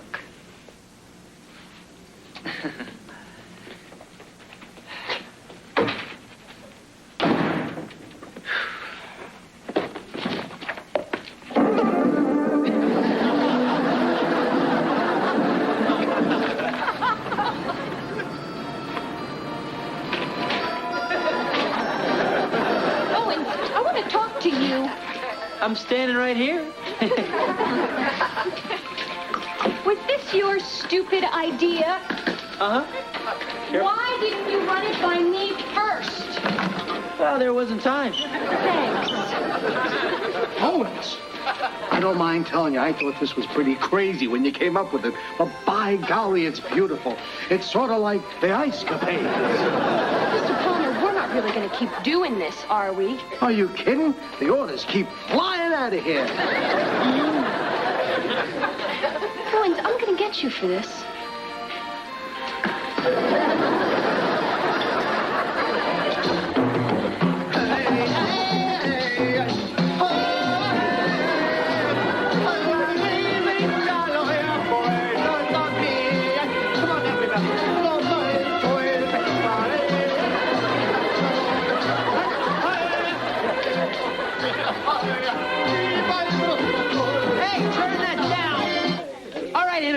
This is a straw that broke the camel's back. Oh, relax, Kevin. There are no camels here. Not like that with horses. Listen, I want you, your friends, and their barnyard buddies out of here. Listen up, Roomy. We're having a party. Yeah. I don't give a Hungarian zitherpick what you're having. You're gone. No. What did you say? I said no. You're going to have to make me, homeboy. No problem. Out. Okay, who's next? Come on. That's right.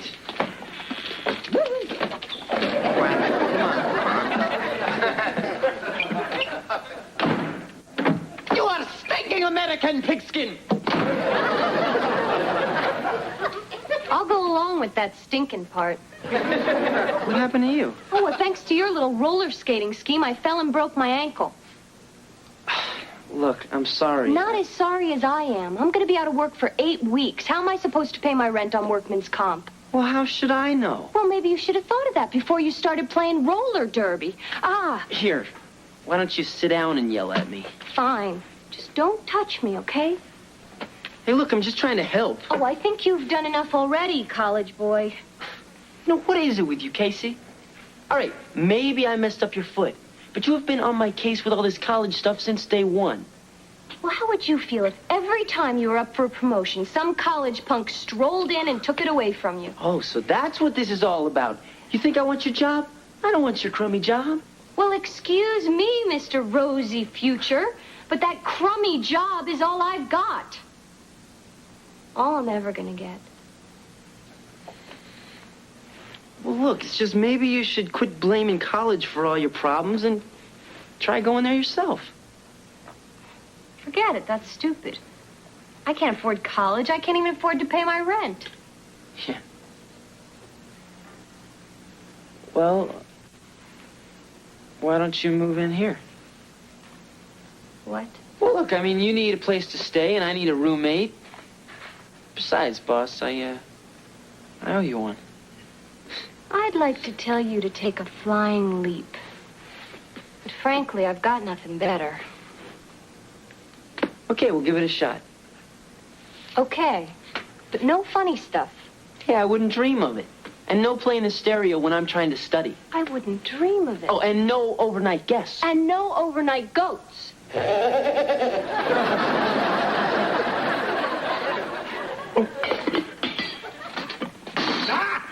That's my burner. I have first dibs. It's 9 o'clock and I gotta eat something. It's empty. We're using everything for the cook-off. Well, can you hurry up? Dad's starting to gnaw at the table. We're keeping the judges waiting. Good food takes time, but I guess you wouldn't know that. You're going to have to eat those words, you little twit. And they'll taste far better than your food. Oh, yeah? Yeah. On guard.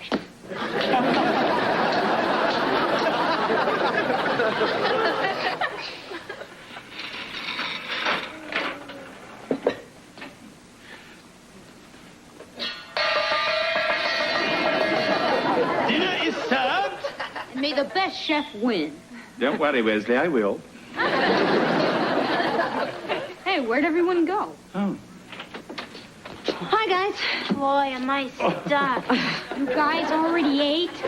Already? It's after 11. You guys can cook till dawn. We went out for some chili dogs. What about all this food? Oh, don't worry. We'll just pop it in the microwave and have it tomorrow. Pop it in the microwave. What a fanciful notion. Anybody even know where the bicarbonate is? I'll race you. Oh. Now we'll never know who's best. Actually, we wouldn't have anyway. I sabotaged your stroganoff. Well, to be truthful, I put the fish heads back in your bouillabaisse. Wesley, you didn't do anything to the turkey, did you? Uh-uh. Did you mess with my prime rib? Never laid a glove on it. Bet I can eat more than you.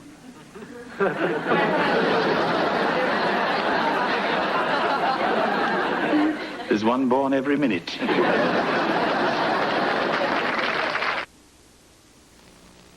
Mr. Belvedere will continue in a moment.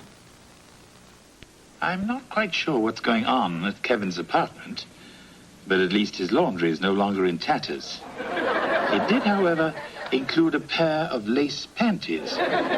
There's either a healthy, rational explanation for this, or a good movie of the week. As for Wesley, he has conceded that I am the undisputed king of the kitchen.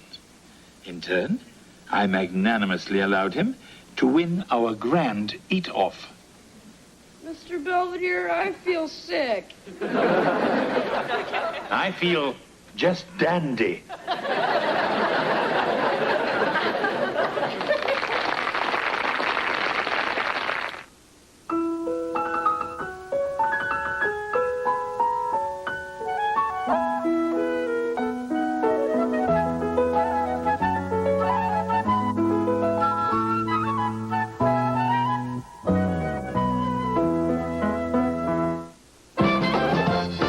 I'm Ted Koppel. Later on Nightline, hints that murder with a homosexual backdrop was behind the USS Iowa tragedy. But apparently none of that happened. How did the story surface? Monday, when a field trip becomes a matter of life and death, it's MacGyver's greatest challenge.